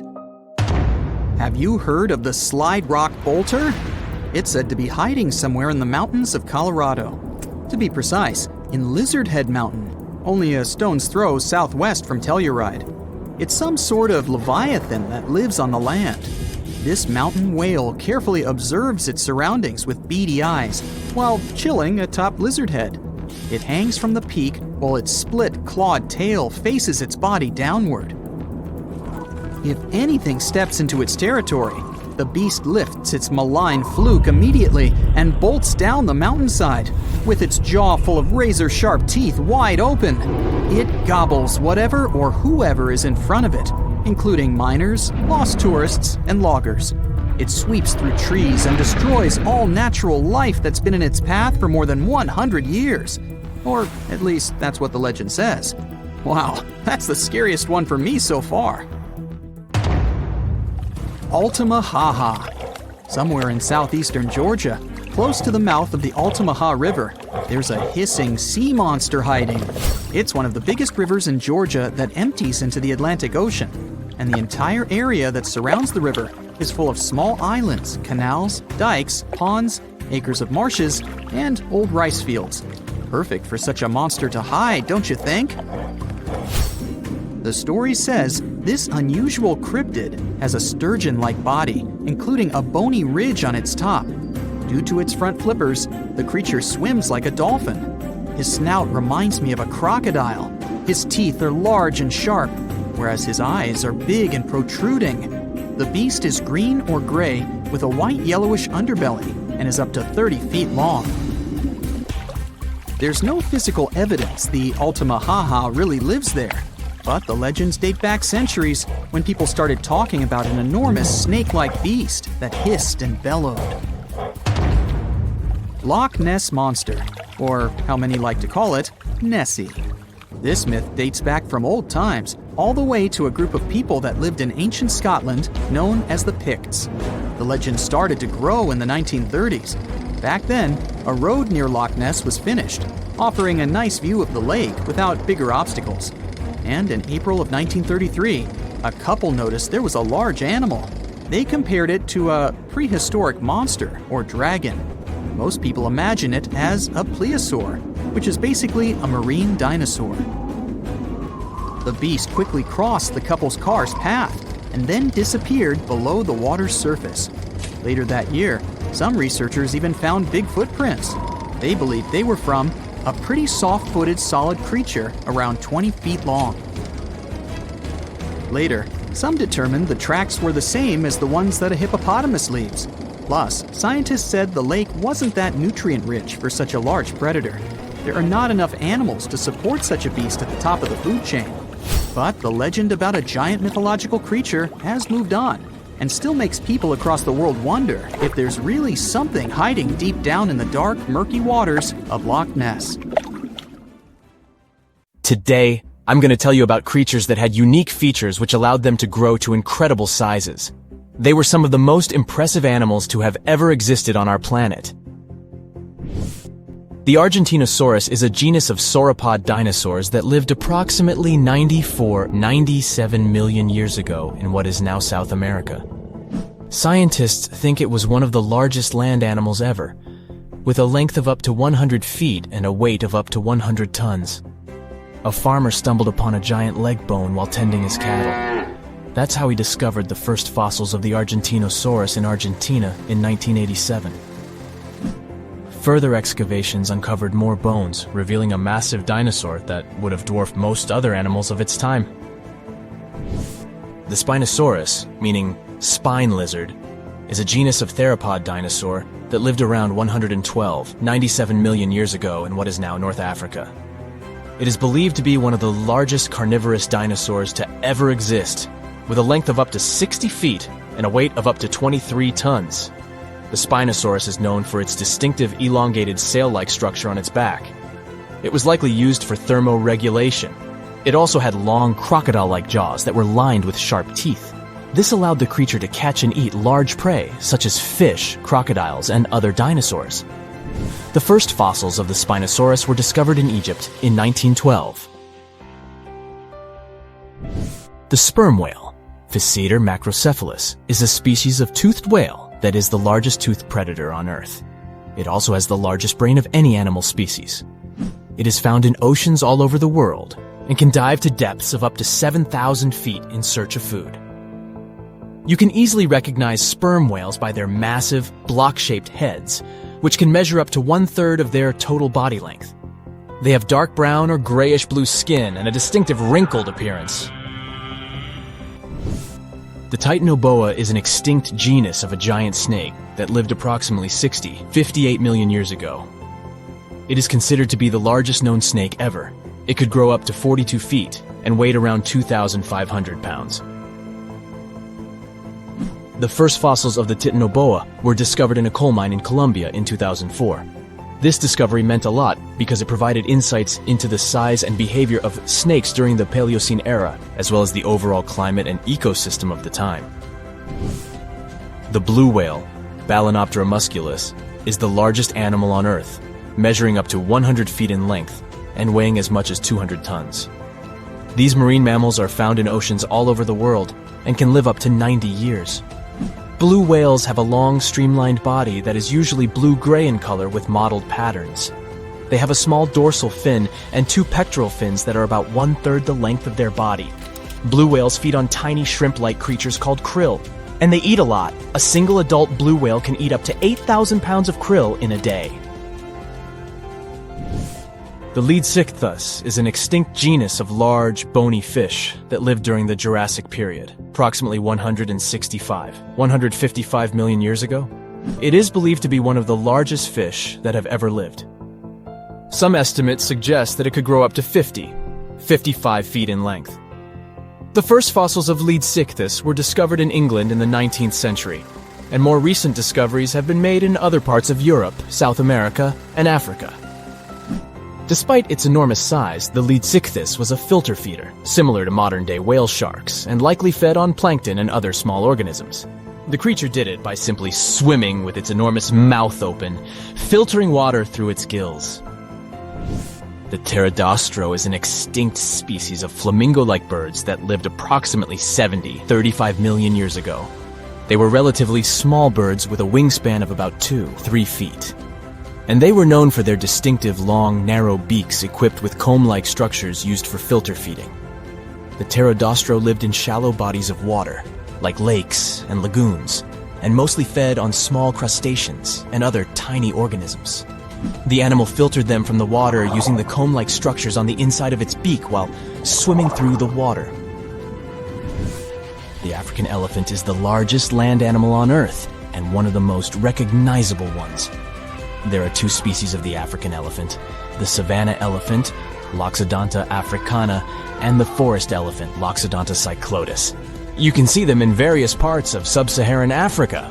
These creatures can be identified by their large size, gray skin, and long trunks. African elephants can grow up to 13 feet tall and weigh up to 14,000 pounds, depending on the species and gender. Ooh, great news! Eating ice cream won't make your cold worse. Frozen dairy can help soothe a sore throat and give you the calories you need when you don't feel like cooking or eating anything more substantial. Giraffes sleep for way longer than 30 minutes a day. Their night and afternoon naps add up to around 4.5 hours a day. You can't have a truly photographic memory, even if you can recall visual material in more detail than others. You'll never compare to a film or camera sensor when it comes to precision. A bigger brain doesn't automatically make you smarter. Elephants and whales have brains way larger than humans.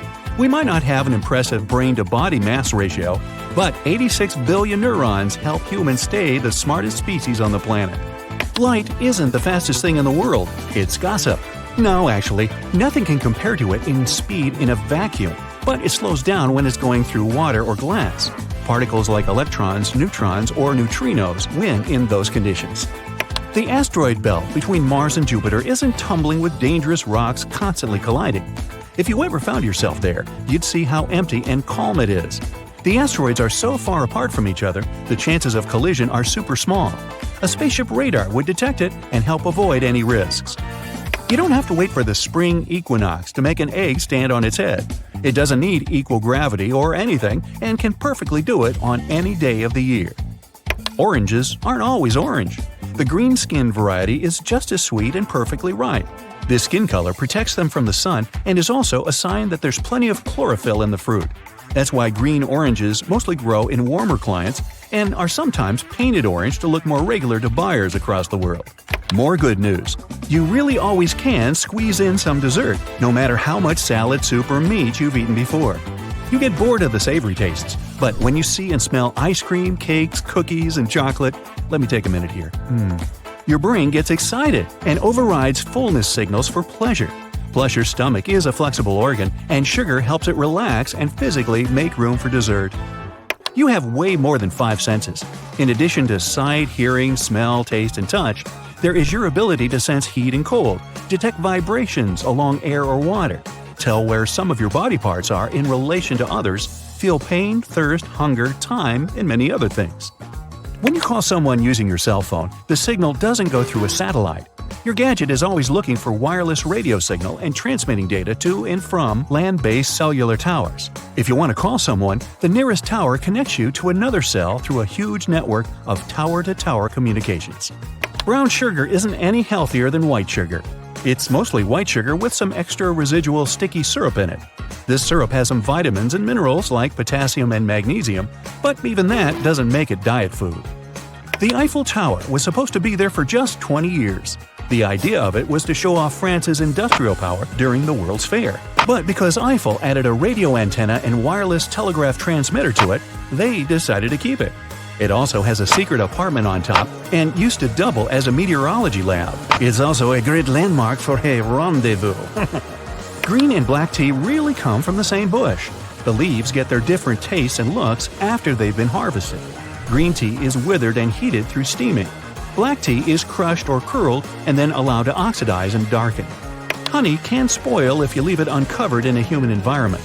Keep the lid on and make sure no water gets inside, and it'll be edible for a really long time. Its antibacterial powers won't let any organism settle in there. If you leave wasps alone, no, they won't necessarily do the same. Bees will respect your boundaries if you don't try to hurt them. Yellow jackets are so bad-tempered, they can sting even if you're just walking by their nest without knowing it and are perfectly still.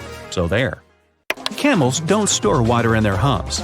They use it as a reservoir for fat to let them survive for days in the desert without stopping for food. They get water in huge amounts on the way to keep them hydrated. Excess water stays in their bloodstream. Owls can't turn their heads full circle. 270 degrees is as far as they can go without seriously hurting themselves. It's possible thanks to their unique neck bone structure. Bats aren't blind. When it's dark outside, they hunt using echolocation, using echoes bouncing off objects to navigate. There are many kinds of bats, and some of them can see 3 times better than humans. They have receptors that enable these bat species to see ultraviolet light. Fortune cookies aren't originally from China. According to the most popular version of the origin story, they were invented by a Japanese immigrant in San Francisco in the early 1900s. Einstein wasn't bad at math in school. He mastered calculus at age 15 and was always at the top of his class. This myth comes from the story of Einstein failing an entrance exam to a college in Zurich. He did great at the math portion, but failed botany, zoology, and language sections. Elephants are really afraid of mice. Like most mammals, they have brains programmed to jump back when they see a critter. No matter how huge they are, elephants will be startled by little things moving fast by their feet. A mouse can't do them any harm, though. Even if it tried climbing up the trunk, the elephant can easily get it off. The sun isn't yellow. It's a bunch of colors that mix and make it appear white. We see it as yellow or orange because the atmosphere of the Earth scatters colors like blue, green, and violet. This is also why we see the sky as blue and the sun looks warmer at sunrise and sunset. Not all comets have tails. When they're next to a star, they look like small frozen chunks of ice and rock. As they approach a star, the ice is scattered away thanks to the solar wind and looks like a tail. Sometimes these tails are too faint to see. Comets can also get a tail of dust and gas particles. An ostrich doesn't hide its head in the sand when in danger.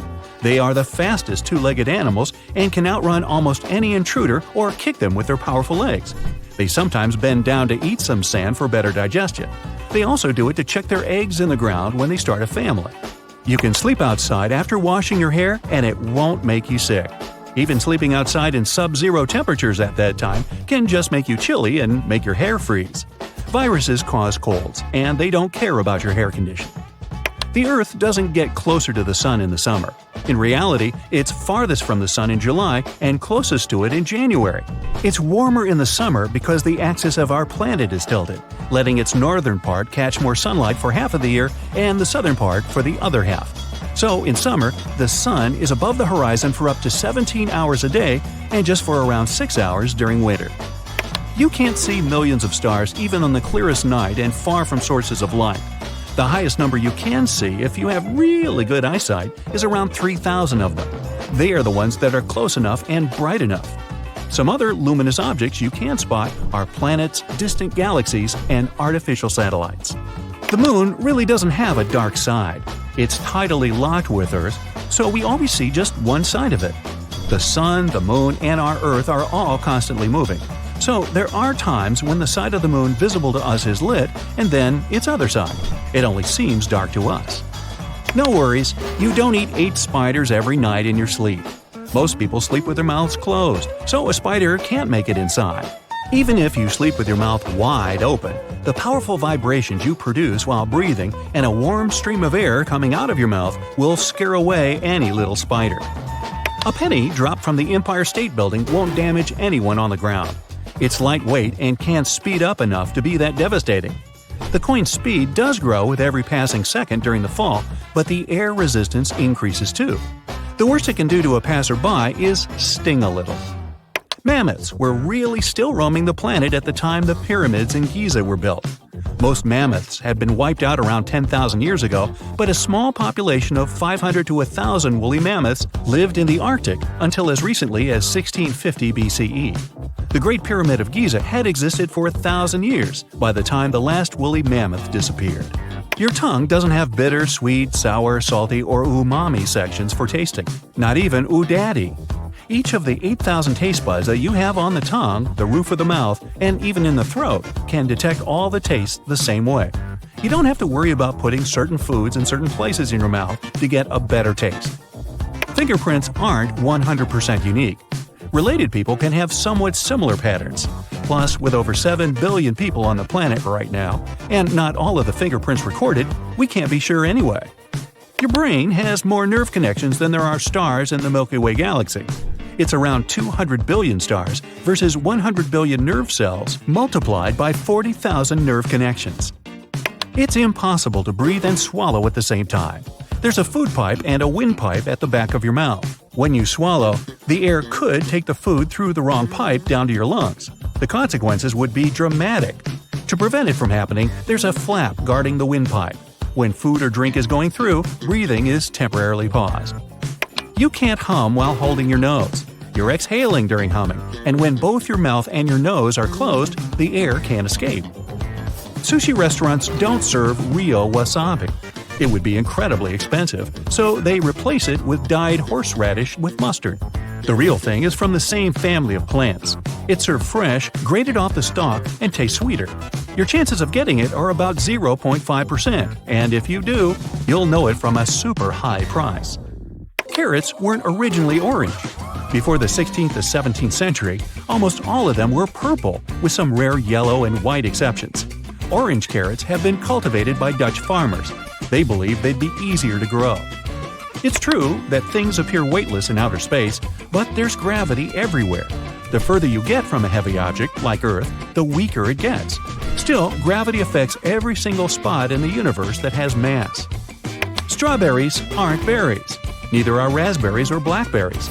Bananas, eggplants, grapes, tomatoes, and oranges are berries. They have 3 distinct fleshy layers, 2 or more seeds, and develop from 1 flower. You do have enough iron in your body to produce a metal nail that's 3 inches long. Try it sometime. Wait, don't. Lightning can strike the same spot twice, 3 times, or more than 100 times. Even during the same thunderstorm, nothing can stop a lightning bolt from striking the same place it had struck a few seconds earlier or centuries ago. Lightning prefers tall and isolated objects. The Empire State Building, for example, is hit about 25 times a year. The largest living organism isn't the blue whale or the African elephant. It's honey fungus across the Blue Mountains in Oregon. It's as long as 6.5 Burj Khalifas end to end, and that's the world's tallest building. It's still growing, and it's edible. Turkeys can blush, just like humans. The skin on their heads and necks can turn red or blue when they're excited, angry, or sick. The flap of skin over their necks is called a snood and can go bright red from excitement. During mating season, male turkeys' wattles also turn scarlet to show their interest to females. The Sahara isn't the biggest desert in the world. The Antarctic desert is almost twice as large. The second place belongs to the Arctic desert, and the Sahara is third. The main feature of a desert isn't the excessive heat or dunes, it's the lack of precipitation. The ice fields and rocky mountains of the Antarctic almost never get a drop of rain. Sitting too close to a TV won't make you go blind or give you serious vision problems. Hey, tell that to my mother.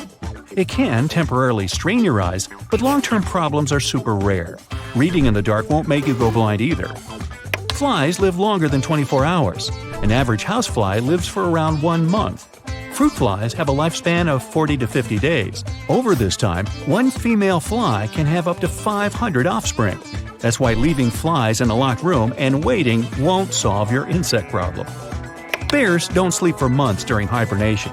The processes in their bodies slow down and they don't eat or drink, but they can still perfectly react to any unexpected things going on around them, so keep your distance from their dens. Cracking your knuckles isn't bad for your health. The sound you hear while doing it is a special organic fluid bursting into the gaps between your bones. It happens under the pressure you put on your joints and is harmless.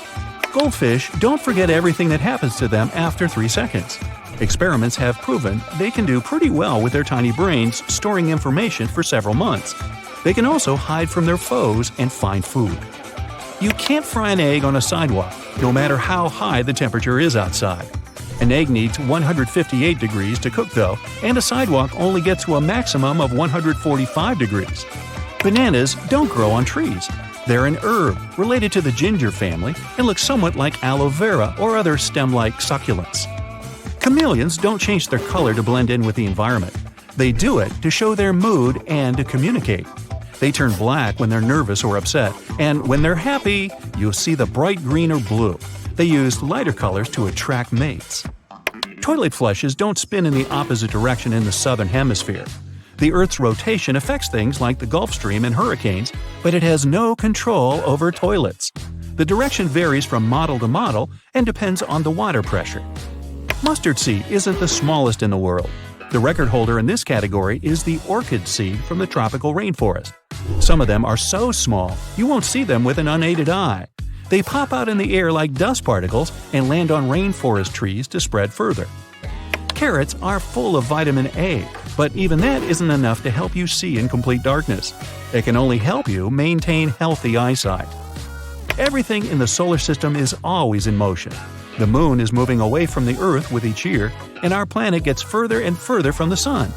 You're also constantly on the move, even when you're standing perfectly still. White chocolate isn't really chocolate. It's made from sugar, milk products, vanilla, cocoa butter, and lecithin, but doesn't have chocolate solids in it. Cocoa butter is derived from cacao beans, which makes white chocolate a cousin of dark and milk chocolate, but not the closest relative or the same thing. Coffee won't stunt your growth. How tall you'll grow is genetic. A healthy diet can contribute to that too. Set your coffee consumption limit at 2 cups a day and you'll be fine. Wow, 2 cups? You don't need to wash chicken before you cook it. Doing it can spread germs onto your hands, work surfaces, clothing, and cooking supplies through splashes. Walnuts aren't really nuts. Neither are almonds, cashews, Brazil nuts, pecans, macadamia nuts, pistachios, or pine nuts. They're all formally seeds of drupes. They can't be called nuts as they aren't fruits that have a single edible seed with an inedible outer shell. Diamonds aren't actually that rare. They're ordinary rocks, and extracting them isn't as complicated as it used to be 150 years ago. Marketing and advertising campaigns and artificially raised prices help them to become something considered luxury. Bulls don't get angry when you show them something red. They are red-green colorblind and can only see yellow, green, blue, and violet colors. Movement is what makes them angry and self-protective, so try to look like a banana. Swimming right after a meal won't give you cramps. Your body needs some extra blood to digest food, but swimming won't revert it from the muscles in your arms and legs, messing up their work. Adding salt to water won't make it boil faster.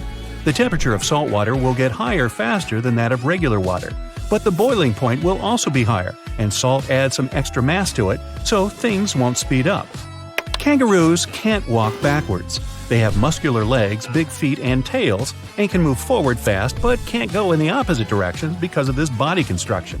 They're on the Australian coat of arms along with emus that can't move backward either, symbolizing that the country is always striving forward.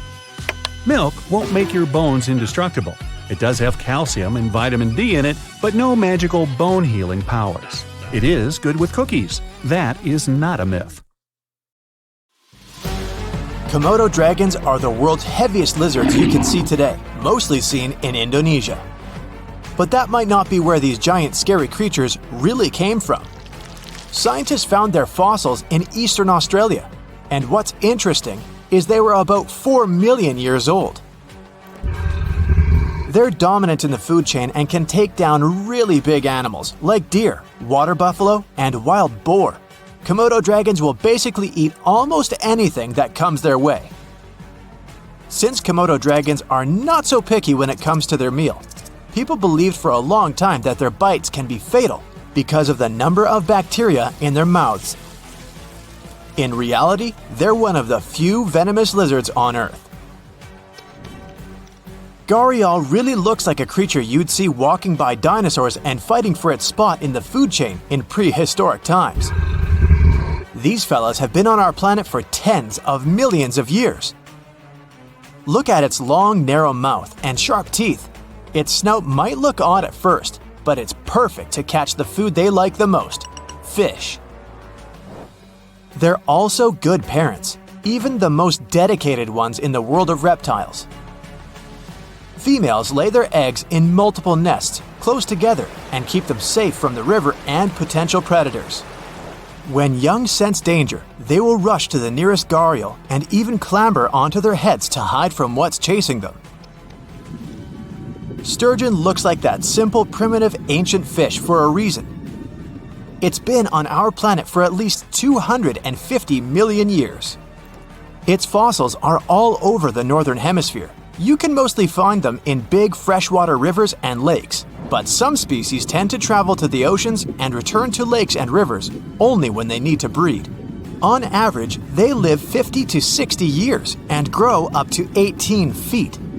Many of them leap out of the water and make a loud splash. You can hear on the surface even if you're a half a mile away. No one knows why. It could be the way they communicate with other sturgeons. Solenodon. It's a venomous mammal with a chunky body and short legs. It's been living in the Caribbean area for more than 70 million years. They can climb but still spend most of their time on the ground. There, they move in an irregular path with a waddling gait, but when necessary, they can run pretty fast for short distances. They have a special way of communication: chirps, twitters, clicks, squeaks, and squeals. They have specific skin glands which give them a goat-like odor. At night, they like to search for invertebrates. They probe soil and leaf litter soil using their long snout. It's flexible, similar to our shoulder joint. This way, they're more mobile and they can explore narrow crevices, while using their sharp claws to help them to tear apart rotten tree trunks. Oh yeah, snails, lizards, frogs, land crabs, bird eggs.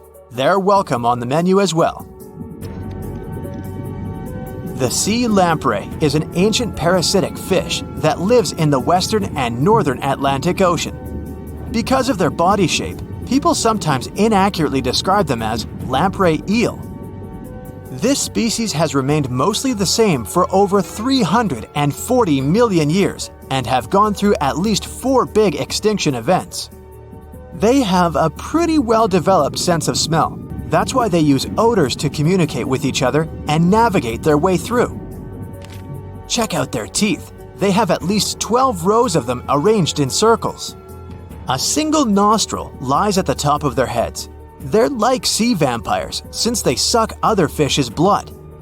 Some lamprey species are non-carnivorous, and what's crazy, they don't eat at all. They just live off the energy they stored back in times when they were young and were eating. You must admit, echidna is a real cutie. A bit bizarre and a walking contradiction though. First, they look like a mix between an anteater, a badger, and a porcupine. They are mammals, but a primitive type that lays eggs. The only such type of living mammal we usually call monotremes is a platypus. Also, echidnas are also classified as short or long-beaked, even though they don't have beaks at all, just fleshy noses that can be rather short or long. They're covered in hollow spines, and these are actually modified hairs. Fur between the spines is what gives them insulation. They look weird, but it obviously works for them since they've been unchanged for tens of millions of years. Alligator gar is a curious animal that looks more like it's mythical than real. It's not a mixture of a koi carp and a crocodile, and it's not related to alligators. But check its sharp teeth and crocodilian head. It's easy to see where the name comes from. They're more than 150 million years old, and this is the biggest fish species in North America that spends nearly all of its time in fresh water. They can tolerate brackish water and even stop by for salt waters, but swamps, bayous, lakes, and the sluggish pools of big rivers are still their favorites. They're not dangerous for humans. Some call the shoebill stork the most terrifying bird in the world. One thing they could certainly win is definitely a staring contest. They can stand literally motionless for hours, holding their bills down against their neck. And their golden eyes certainly tell you they're up to no good. They're known for their strong bite. These birds may be more related to pelicans than storks, since their vocal organs are similar. Babirussas, sometimes even called prehistoric pigs. In the Malay language, their name means pig deer. Check out their barrel-shaped stocky bodies, somehow perfectly balanced on delicate legs that look like deer's legs. Males have large tusks that grow upwards through their snouts and at some point curve back towards the head. There are cave drawings that depict them, which are over 35,000 years old. Unlike regular pigs, babirussas rarely dig or root into the ground. They're missing what's called a rostral bone in their nose. That's the bone that keeps the snout stable and rigid. Without it, these animals can't pierce the hard dirt. Chinese giant salamander is a funny-looking creature that's been roaming our planet for 170 million years already. We're talking about the biggest amphibian in the world. It can grow to be bigger than some people, up to 6 feet long, with a weight of 110 pounds. Their tail may make up more than half the body length. It's hard to notice them because this specific color helps the animal to blend in with the floor of the rivers where they usually live.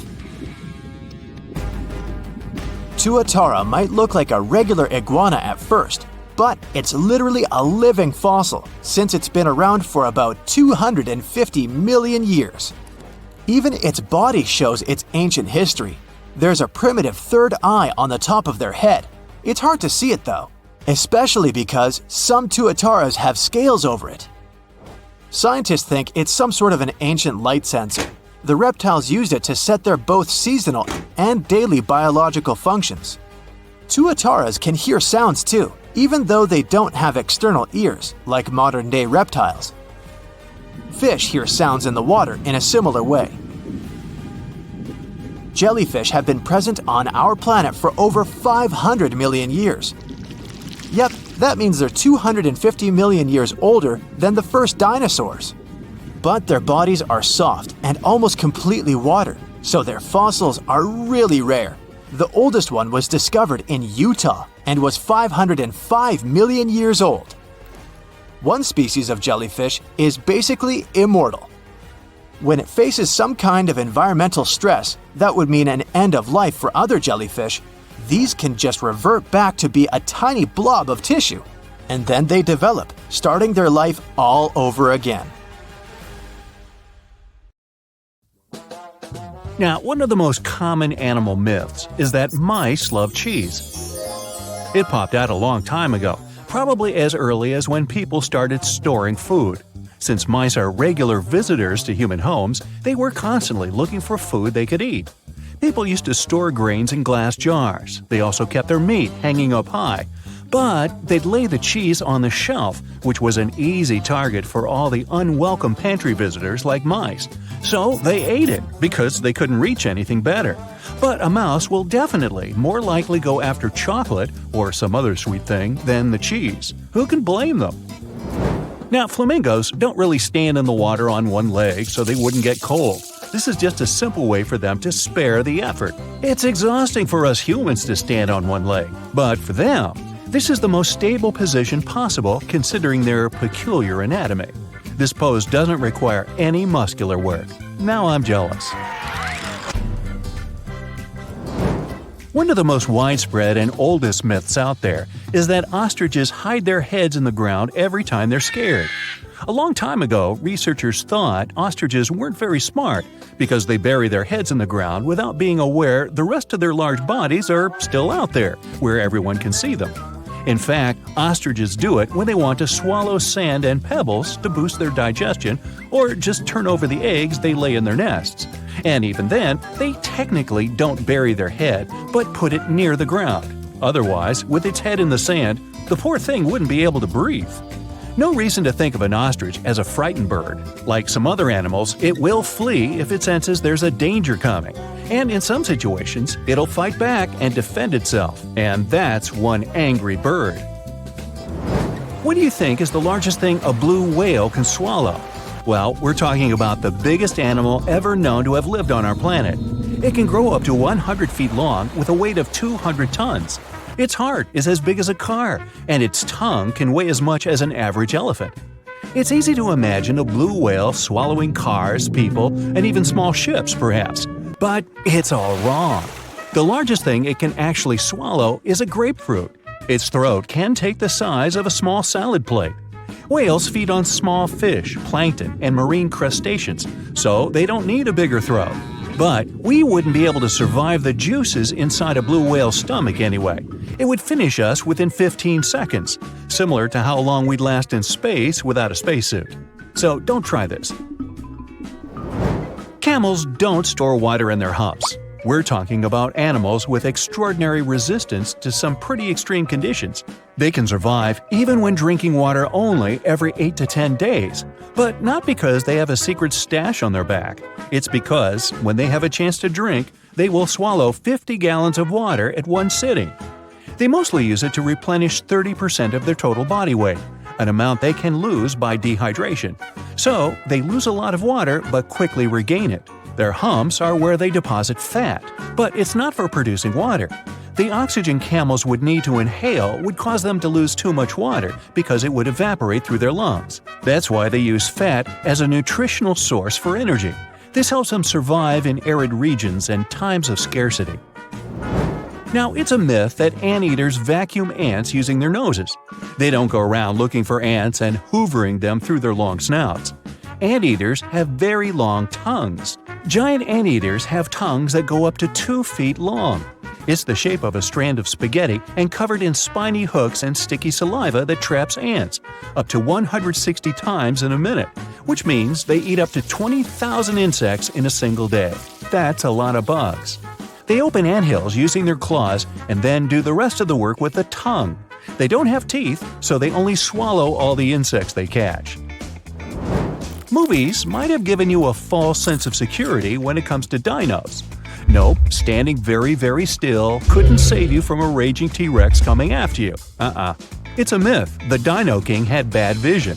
These beasts may have seen better than modern-day raptors. They had excellent depth perception, something present in today's animals such as eagles and hawks. Even if, by some miracle, the Dino King can't see you or thinks you're just a small tree or some other object because you're standing so still, they had a pretty good sense of smell. So, the better option would be to run because the T-Rex is not as fast as scientists used to think, up to 33 miles per hour. Considering their anatomy, they could move at a speed of 12 miles per hour. Anything faster than that would have caused serious bone damage. But this didn't stop them from ruling the animal world because there were plenty of dinosaurs way slower than them, so they didn't have to worry about food. Another misconception states that owls can spin their heads, neither more nor less than 360 degrees. Their head spinning does have its limit, 270 degrees in one direction. Since they can turn 270 degrees to the left and right, owls have a 540-degree range of motion. Don't worry, if you touch a butterfly's wings, the animal won't lose its ability to fly. It will survive, despite the common myth that says the opposite. Butterfly wings have scales. When you touch them, some scales might shed off, but it's not a bad thing, because they shed off naturally too. Because of sheddable scales, they can escape more easily if they get stuck and trapped in spider webs. Now, the next myth has inspired many movies, books, and TV series scenarios, but no, wolves don't howl at the moon. They typically howl at night, true, but because that's the period of time when they're most active. They'll also look up while howling since this helps the sound travel. That way, other wolves will hear them from around 6 to 7 miles away. And that's why they howl in the first place, to communicate with each other. They make specific sounds for a certain situation. For example, to help a wolf that lost its pack find its way home. The moon just happened to accidentally be there while wolves were communicating. Okay, giraffes only need 30 minutes of sleep a day. That's another myth. They sleep about 4.5 hours daily. It's not that unusual for animal species that are most active during daylight. Studies also showed giraffes usually lay down to sleep for less than 11 minutes at a time. Many people believe moles are blind. These small burrowing mammals actually can see. It's just their vision is really poor and only adapted to recognize light. They're also colorblind. When they're searching for food and navigating the dark underground, these creatures mostly rely on their touch and sense of smell. Now, their sense of touch is sharp, which is why moles can feel nearby vibrations of activity. This helps them avoid danger or find their next meal more easily, like millipedes, worms, centipedes, and other invertebrates. Yum! They're really fast at digging and can dig a couple of inches per minute. In the winter, animals hibernate, not because it's too cold for them to be outside, but because there isn't enough food during that period. When an animal is in hibernation, its heart rate, body temperature, breathing, and other metabolic activities slow down significantly. That's how they conserve energy. Chipmunks, bats, turtles, snakes, they all hibernate during the winter, which saves them energy for other seasons when they get more active and are capable of getting more food. I'd say bears too, but they're not the true hibernators. If you try waking one up during the winter when you believe the animal is sleeping, you might end up having a bad time. Now, they do slow down, which means they sleep for extended periods of time. They're still not asleep for the entire winter season, and you can easily wake them during their sleep, so let's not. Now, don't believe myths. Earwigs won't lay eggs in your ears. Yup, despite their name, they're not that interested in your ears. Well, at least there's no evidence they'd want to go there.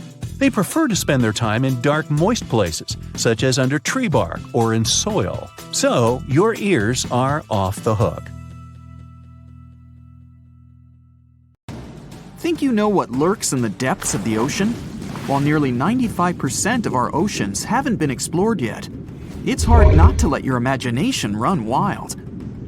But thanks to brave explorers, deep-sea cameras, and awesome archaeologists, we do know about some pretty incredible sea creatures living in our waters today, and millions of years ago. From the 9-foot spider crab to the 60-foot prehistoric Megalodon, these sea dwellers come in all shapes and sizes. But let's focus on sea creatures famous for their huge size. Can you guess which living species of whale is the largest? Well, it's not the orca, but that's a good guess. The orca is a toothed whale that can grow to anywhere from 23 feet to 32 feet, which is slightly smaller than a school bus. How about the narwhal? Nope, they're not the biggest either. These unicorns of the sea live mainly in Arctic waters and only grow 13 feet to 20 feet in length, and that's including their 9-foot tusk. Tired of guessing? Okay, I give in. The largest whale that still exists today is the blue whale. At a jaw-dropping 82 feet to 105 feet, the blue whale is not only the biggest whale we know of, but is currently the largest animal to have ever lived on Earth. Seriously. These animals are bigger than a T-Rex, and even the prehistoric Megalodon. If you were to put a blue whale next to a school bus, it would look like it could swallow it. Think about that. According to National Geographic, a blue whale's tongue can weigh the same as an elephant. And their hearts can weigh as much as a car. That doesn't even sound possible. It's no wonder these giants need to eat about 4 tons of krill every day. While there aren't too many animals living today that can compete with the blue whale's epic proportions, there is an entirely different species that is a good contender, and it's not quite what you would expect. It's a jellyfish. No, I'm not talking about the little jellyfish that wash up on the shore and ruin a perfectly good day at the beach. I'm referring to the lion's mane jellyfish, the biggest jellyfish around. This invertebrate can grow up to 120 feet long. They also come in different gorgeous colors like red, purple, or even shades of orange. As if their length wasn't impressive, the lion's mane jellyfish boast a whopping 8 sets of 70 to 150 tentacles. That means they can have up to 1,200 in total. And here's the giant oceanic manta ray, the largest type of ray in the world. Their wingspan can be longer than a bus. These guys can reach 30 feet in length. They also have the biggest brain compared to body size among all fish. Unlike their stingray cousins, mantas don't have venomous tails. And while the lion's mane jellyfish and the blue whale are yet to be beaten for the longest sea creature, there is one marine creature that can grow even larger in length. The Portuguese Physalia physalis, tentacles and all, can reach a length of 165 feet long, and that's according to mentalfloss.com. While this thing may look a lot like a jellyfish, it's actually known as a siphonophore, and there are hundreds and sometimes thousands of them that are genetically identical. Their long tentacles help the organism catch prey, and its sting is fatal to most animals, even humans in some cases. What's even creepier is that if one of the tentacles comes off the organism for whatever reason, it can float around the water for days before decomposing. Even if it's detached, this tentacle can still sting you. But don't go running out of the ocean just yet. Your chances of being hurt by a Portuguese Physalia physalis sting are pretty slim. However, if you do get stung, the side effects aren't pretty, with welts, stomach cramps, an elevated heart rate, and an upset stomach. While you don't want to go anywhere near these long creatures, they sure are pretty to look at. Check out all those colors. The Shastosaurus is the biggest marine reptile that has ever existed. These predators lived during the late Triassic period, about 210 million years ago. These amazing giants could reach lengths of up to 69 feet and weighed more than 75 tons. This made the Shastosaurus as heavy as a blue whale. And if you could stand this creature up vertically, it'd be as tall as a 7-story building. Despite appearances, the Shastosaurus was actually pretty slim for its size. Its ribcage was only 6 feet across. You'd think that this big guy was chowing down on other dinosaurs, but that's not the case at all. This reptile survived on a diet that consisted of small fish and cephalopods, like octopuses and squids. The Albertonectes is a bright representative of the plesiosaur family, meaning that this marine reptile had a small head on an incredibly long neck and large flipper-like limbs that helped it move through the water. These creatures occupied the seas around North America 76 to 70 million years ago. The length of this sea monster could reach 38 feet, with its neck taking up 23 feet of that length. Its neck was a true record breaker. It had a whopping 76 bones in it. No other animal known to humankind has had so many vertebrae in its neck. Scientists aren't sure why they needed such a lengthy neck. They might have used it to collect shellfish off the seabed, or perhaps it helped them capture their main prey, fish and squids. This aquatic reptile also had gastroliths in its stomachs. Some of them were as big as 5.5 inches in diameter. The Tylosaurus belonged to the Mosasaur family. It dominated the shallow seas of North America about 85 to 80 million years ago. This was an enormous predator, with the biggest representatives reaching 45 feet in length. It had a narrow hydrodynamic body with a blunt, powerful head that the animal used to ram and stun its prey. Its body was equipped with agile flippers and a long tail decorated with a maneuverable fin. The Tylosaurus was a carnivore, and its diet included not only fish, turtles, and small sharks, but also other mosasaurs, plesiosaurs, and flightless birds. Meet Ophthalmosaurus. This prehistoric reptile thrived during the late Jurassic period and lived in oceans all over the world.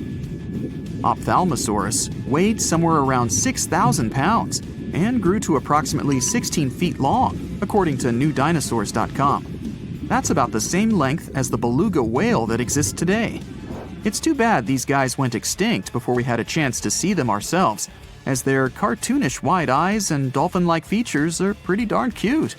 Of course, the Ophthalmosaurus evolved over time to become ophthalmologists, or eye doctors that we know today. No, that's just a lie. Just testing you. The Mosasaurus is a truly gigantic predator that dominated the seas all over the world about 66 million years ago. According to fossil evidence, some specimens could be more than 50 feet in length. This fact makes the Mosasaurus the biggest marine carnivore of its time. One of the most terrifying things about this creature was its crocodile-like head, decorated with literally hundreds of razor-sharp teeth, neatly organized in 2 rows on both jaws. The thing is that it was pretty challenging for the Mosasaurus to grab its prey in the water. That's why it had all these teeth, plus something special: pterygoid teeth anchored to the bones on the roof of its mouth. This made hunting and holding onto its prey much easier. The Styxosaurus belonged to the plesiosaur family and lived during the late Cretaceous period, around 85 to 70 million years ago. Upon first glance at this dinosaur, you might mistake it for a sea snake, and it'd be an honest mistake. Styxosauruses were about 35 feet in length, but over 16 feet of that consisted just of their long snake-like neck. They had a comparatively small body and weighed approximately 4 tons. Their mouths were full of razor-sharp cone-shaped teeth that they used to catch fish. They didn't need to chew their prey, thanks to the 200 small stones called gastroliths in their bellies that probably aided in digestion. At the same time, some scientists believe that the Styxosaurus used these stones to sink to the ocean bottom in search of particular types of fish. Looks kinda like Nessie to me. Check this out. Each zebra has its own unique pattern of stripes, just as people have their own unique fingerprints. Is it just a myth, or is it the truth? What do you think? It's true. Stripes on each zebra form a unique pattern, so it's impossible to find 2 zebras that are exactly the same. The stylish black and white pattern serves as an optical illusion to confuse and scare away their key enemies, predators and annoying insects such as tsetse flies or horseflies.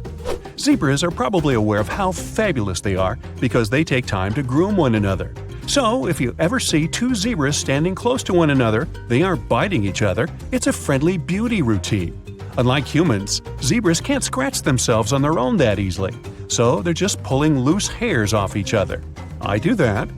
Although zebras live in herds, they usually create smaller family groups, a male, several females, and their offspring. And each member of that group is unique when it comes to their stripe patterns. All bats are blind. Would you buy it? Nah, it's just a myth. Being blind as a bat is a figure of speech, and it comes from the assumption that bats cannot see properly. In ancient times, also known as before the 21st century, people used to think that bats were blind, judging these charismatic creatures by their weird flight patterns. Many bats do use echolocation to navigate, but still, all of them can see. Here comes the next one. Lobsters are monogamous and stay together for a lifetime. True or false? What do you say? Well, sorry to spoil the romance, but it's just a myth made popular by a famous TV show.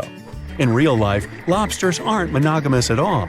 Dominant male lobsters mate with several females, and then, one by one, they vanish, only to reappear on a restaurant table with melted butter. No worries, the animal kingdom still has some hopeless romantics that remain faithful to their mates throughout their lives. Swans, gray wolves, beavers, bald eagles, gibbons, to name a few. You can get warts from handling frogs or toads. What do you think about this rumor? It's an old myth, probably related to the fact that both toads and frogs have bumps on their skin. Visually, these bumps remind of warts, but they're just glands that never secrete any substances that could cause humans to get warts. There are no amphibians that can give you warts, but shaking hands with another human who has them can. Moving on, turtles live inside their shells, and they can go outdoors anytime. Is it true or false? It's a myth. Those fairy tale and cartoon turtles pop out of their shells whenever they like. But in fact, saying that turtles live inside their shells is like saying that people live inside their own skin. A shell isn't just a separate empty space that serves as a costume. Although turtles can tuck their limbs inside for protection, it's actually an integral part of the turtle's anatomy. Take a look at the actual structure of its skeleton. The shell is fused to the bones of the skeleton, and the turtle can't live without it. The same goes for tortoises. One major key difference between turtles and tortoises is that tortoises spend most of their time on land, while turtles are designed to hang out in the water. That's why turtles have thinner and more water-dynamic shells, and tortoises' shells are more rounded and domed. Next, koalas' fingerprints are indistinguishable from humans. Does this sound realistic? Although it definitely sounds like it's made up, in fact, it's true. If you compare a human fingerprint to a koala's, you'd hardly be able to tell the difference even under a microscope. When scientists made this discovery, they warned the police because these fluffy little cuties are really capable of confusing forensics at crime scenes. The smart guys suppose that the koala's fingertip features have recently improved independently in their evolutionary history. Koalas' relatives like kangaroos and wombats don't have the same features. Koalas probably developed these complicated fingerprints because they help them grip onto leaves and branches more easily. Koalas are known as super fussy eaters. In fact, they prefer eucalyptus leaves of a particular age. Their sensitive fingers may have evolved as a tool to spot out the right leaves by their texture. Koalas aren't the only mammals with human-like fingerprints, by the way. Finger patterns of chimps and gorillas are also pretty complex. Ready to move on to the next rumor? Ostriches put their heads in the sand to hide from predators. Myth or true? What do you say? Nah, that's just a myth. Ostriches don't stick their heads in the sand when threatened. In fact, these guys don't bury their heads whatsoever. This myth has spread, thanks to that famous idiom, to hide one's head in the sand. In real life, ostriches have to dig holes in the sand for their eggs because they're flightless birds. To make sure they're evenly heated, ostriches put their heads in there to rotate the eggs from time to time. But ostriches still have some escaping mentality. When they face some threat, they can flop to the sand and stay perfectly still, pretending they aren't alive. Goldfish can't remember anything for longer than a second. Can it really be that bad? If you often say you have a goldfish memory as an excuse for forgetting something important, I have some bad news for you. Multiple studies have proven that goldfish can remember things for several months, if not more. Scientists from an Israeli university held the cutest experiment. For 1 month, they turned on classical music while feeding the fish. They believed that this practice would teach the fish to associate the melody with food. In 5 months, after the end of that training period, the fish still got excited and started looking for food every time they heard the music piece that had played earlier. Ah, Mozart! Hey, where's my food? It's not clear exactly where this myth came from or why it's so popular, but some people suggest that goldfish owners started it as they felt guilty about keeping their pets in tiny bowls. Cats and dogs are colorblind. Any thoughts on this one? Well, that's not true. Cats and dogs have much better color vision than we thought. This myth is probably just an exaggeration of the fact that each animal perceives colors differently than people. Studies reveal that both cats and dogs can see in green and blue. They also have more light-sensing cells in their eyes, also known as rods, than humans do. It means that cats and dogs can see way better in low light spaces. Dogs' eyes have fewer cones, those color-sensing cells. That's why scientists believe that dogs' approximate color vision is only about 1/7 as vibrant as humans. Sharks can only breathe and stay alive when they swim. Does this one sound real to you?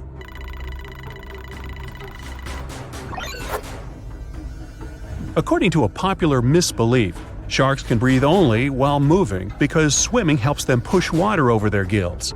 Although many kinds of sharks are designed this way, many others, like bottom-dwelling nurse sharks, don't need swimming to pump oxygen-rich water over their gills. Meanwhile, all sharks do lack swim bladders, so if they stop swimming, they'll probably sink to the bottom. But luckily, a shark's body can't be compressed. That's why rapid descents or ascents are safe for them. Sea otters hold hands so they don't drift apart while sleeping. Can you believe that? Yep, it's true. You can keep awing at it, but in fact, this way of sleeping has a practical purpose for them. Scientists suggest that sea otters develop this cute habit to stay close with their mating partners. If you hold your otter girlfriend's hand tightly all night, it will reduce the risk of her mating with another male while you're sleeping. Shameless. Also, holding hands helps otters to protect themselves from predators because they stay away from the land altogether. Now, if a human touches a bird nestling, its mother will abandon it. Myth or truth? What do you think? Luckily, it's just a myth. In fact, parent birds don't recognize their younglings by smell. So, feel free to put the cuties back in the nest. And always hang on to your otter girlfriend so you won't get eaten. Good advice.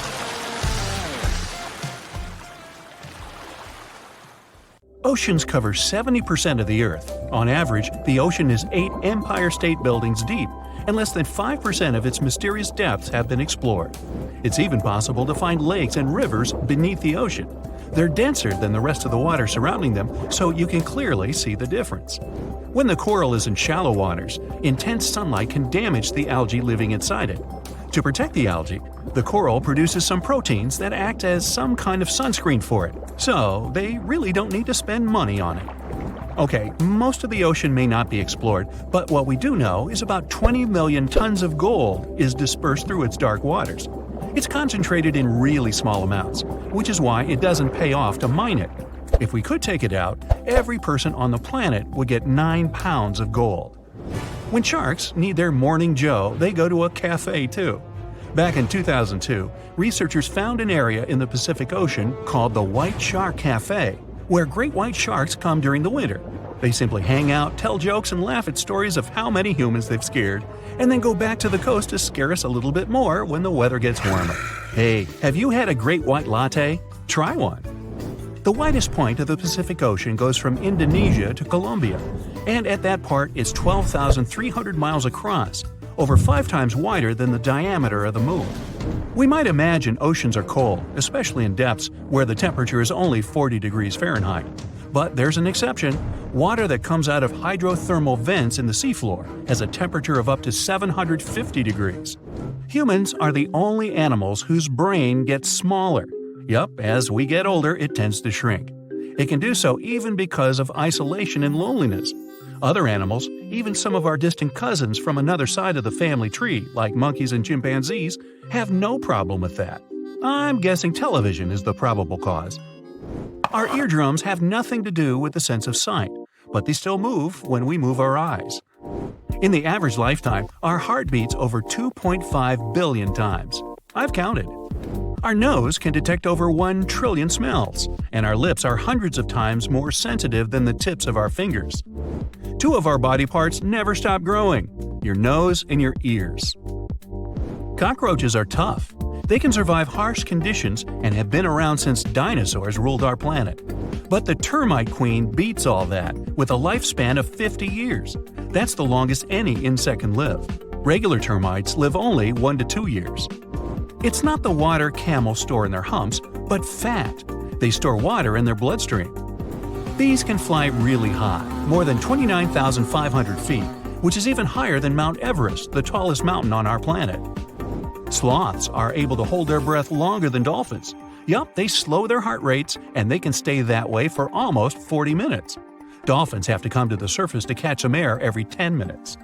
The moon has volcanoes, and scientists believe these might have been active around 100 million years ago, when dinosaurs still ruled our planet. Wow, the view must have been magnificent. There are watermelons the size of a grape.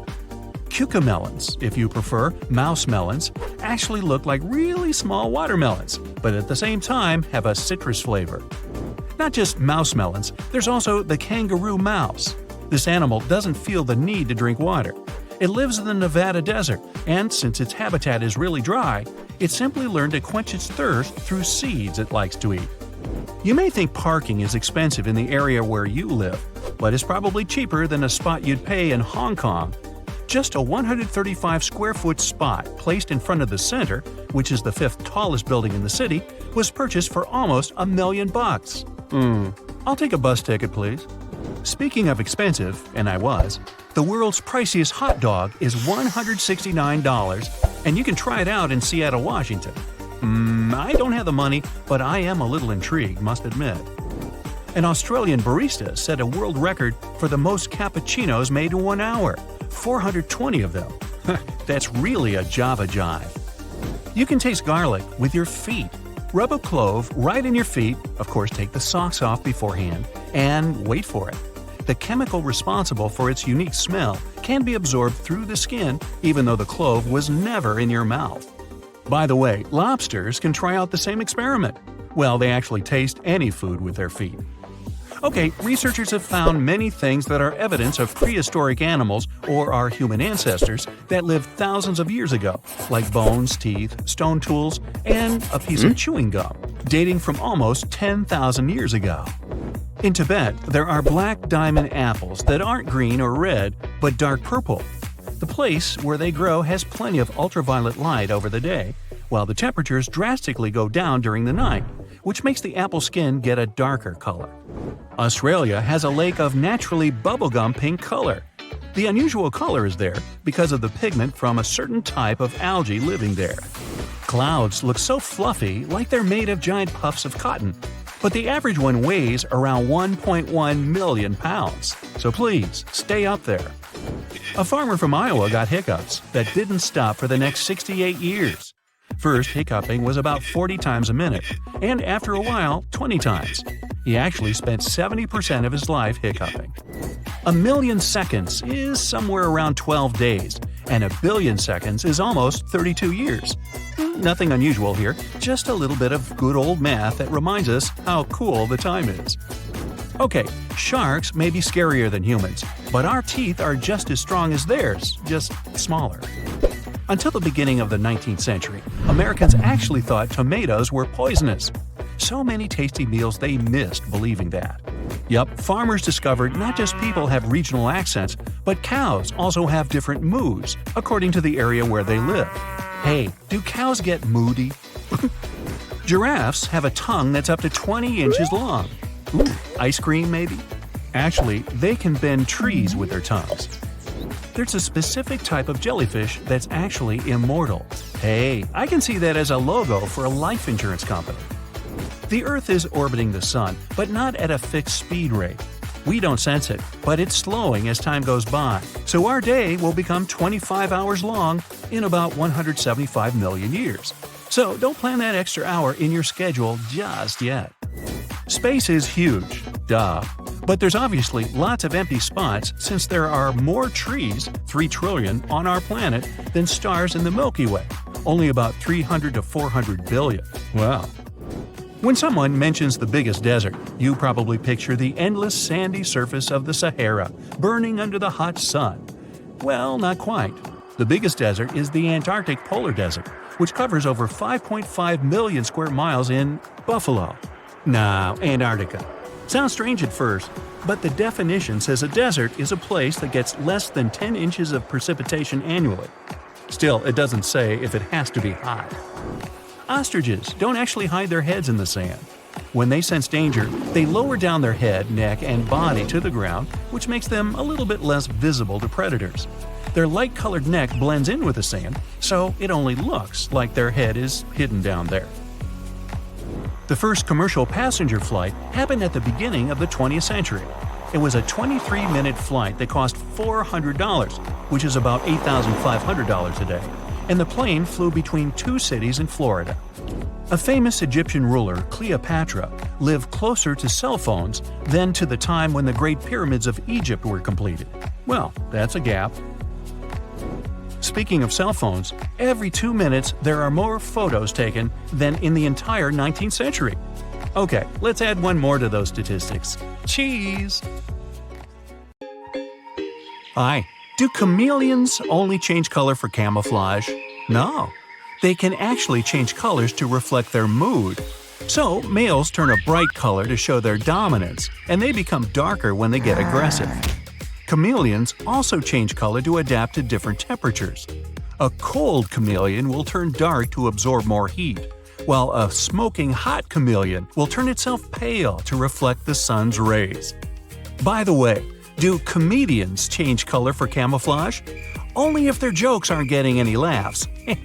Okay, I made that up. Now, there's a myth that if you drop a penny from a skyscraper, it'll pretty much destroy whatever's underneath. But when put to the test, researchers found that it just isn't true. On its way down, a coin can't gather enough velocity to cause permanent damage to anything, mostly because of wind resistance and the penny spinning around and stuff. Anyway, just hang on to your change. Now, some people believe that toilet flushes spin in the opposite direction in the southern hemisphere. Some things are affected by the Earth's rotation, like the Gulf Stream or hurricanes, but toilet flushes are way too small. Flushes can spin in either direction, whether they're in the northern or southern hemispheres. Trust me, I know. The biggest determinant of flush direction is the design of the toilet bowl and the water pressure. There's a popular saying that lightning never strikes in the same place twice. Lightning often strikes near the same place a lot more than that. Lightning generally chooses the tallest, pointiest spot as its target. Researchers have found that the Empire State Building gets struck by lightning almost 100 times a year. And quite a few people have been zapped more than once, like a lot more. So, if you're tall and pointy, be careful out there. So there's a common belief that bats are blind. But bats have better vision than humans at night, although humans can see more clearly during the day. Maybe this myth came about because bats rely a lot on their hearing to get about. Or maybe it's because bats see the world in black and white. Now, do goldfish really have short memories? Well, most people put it at 7 seconds. In reality, goldfish can remember things for as long as 7 months. Without a good memory, goldfish who live in nature would never find food. Did anyone ever tell you that a mother bird will reject its offspring if they've been touched by a human? That would be nuts, because most birds don't have a developed sense of smell. They'd never be able to identify the scent of a person. The vulture is an exception to this rule. It has an amazing nose, but then who'd want to touch a vulture anyway? Ostriches bury their heads in the sand when they're scared, except they don't. This myth probably came into being because an ostrich's head is disproportionately small in comparison to its body. So, from a distance, it looks as if the ostrich has its head stuffed in the sand. But if it really did that, it would pass out from not being able to breathe.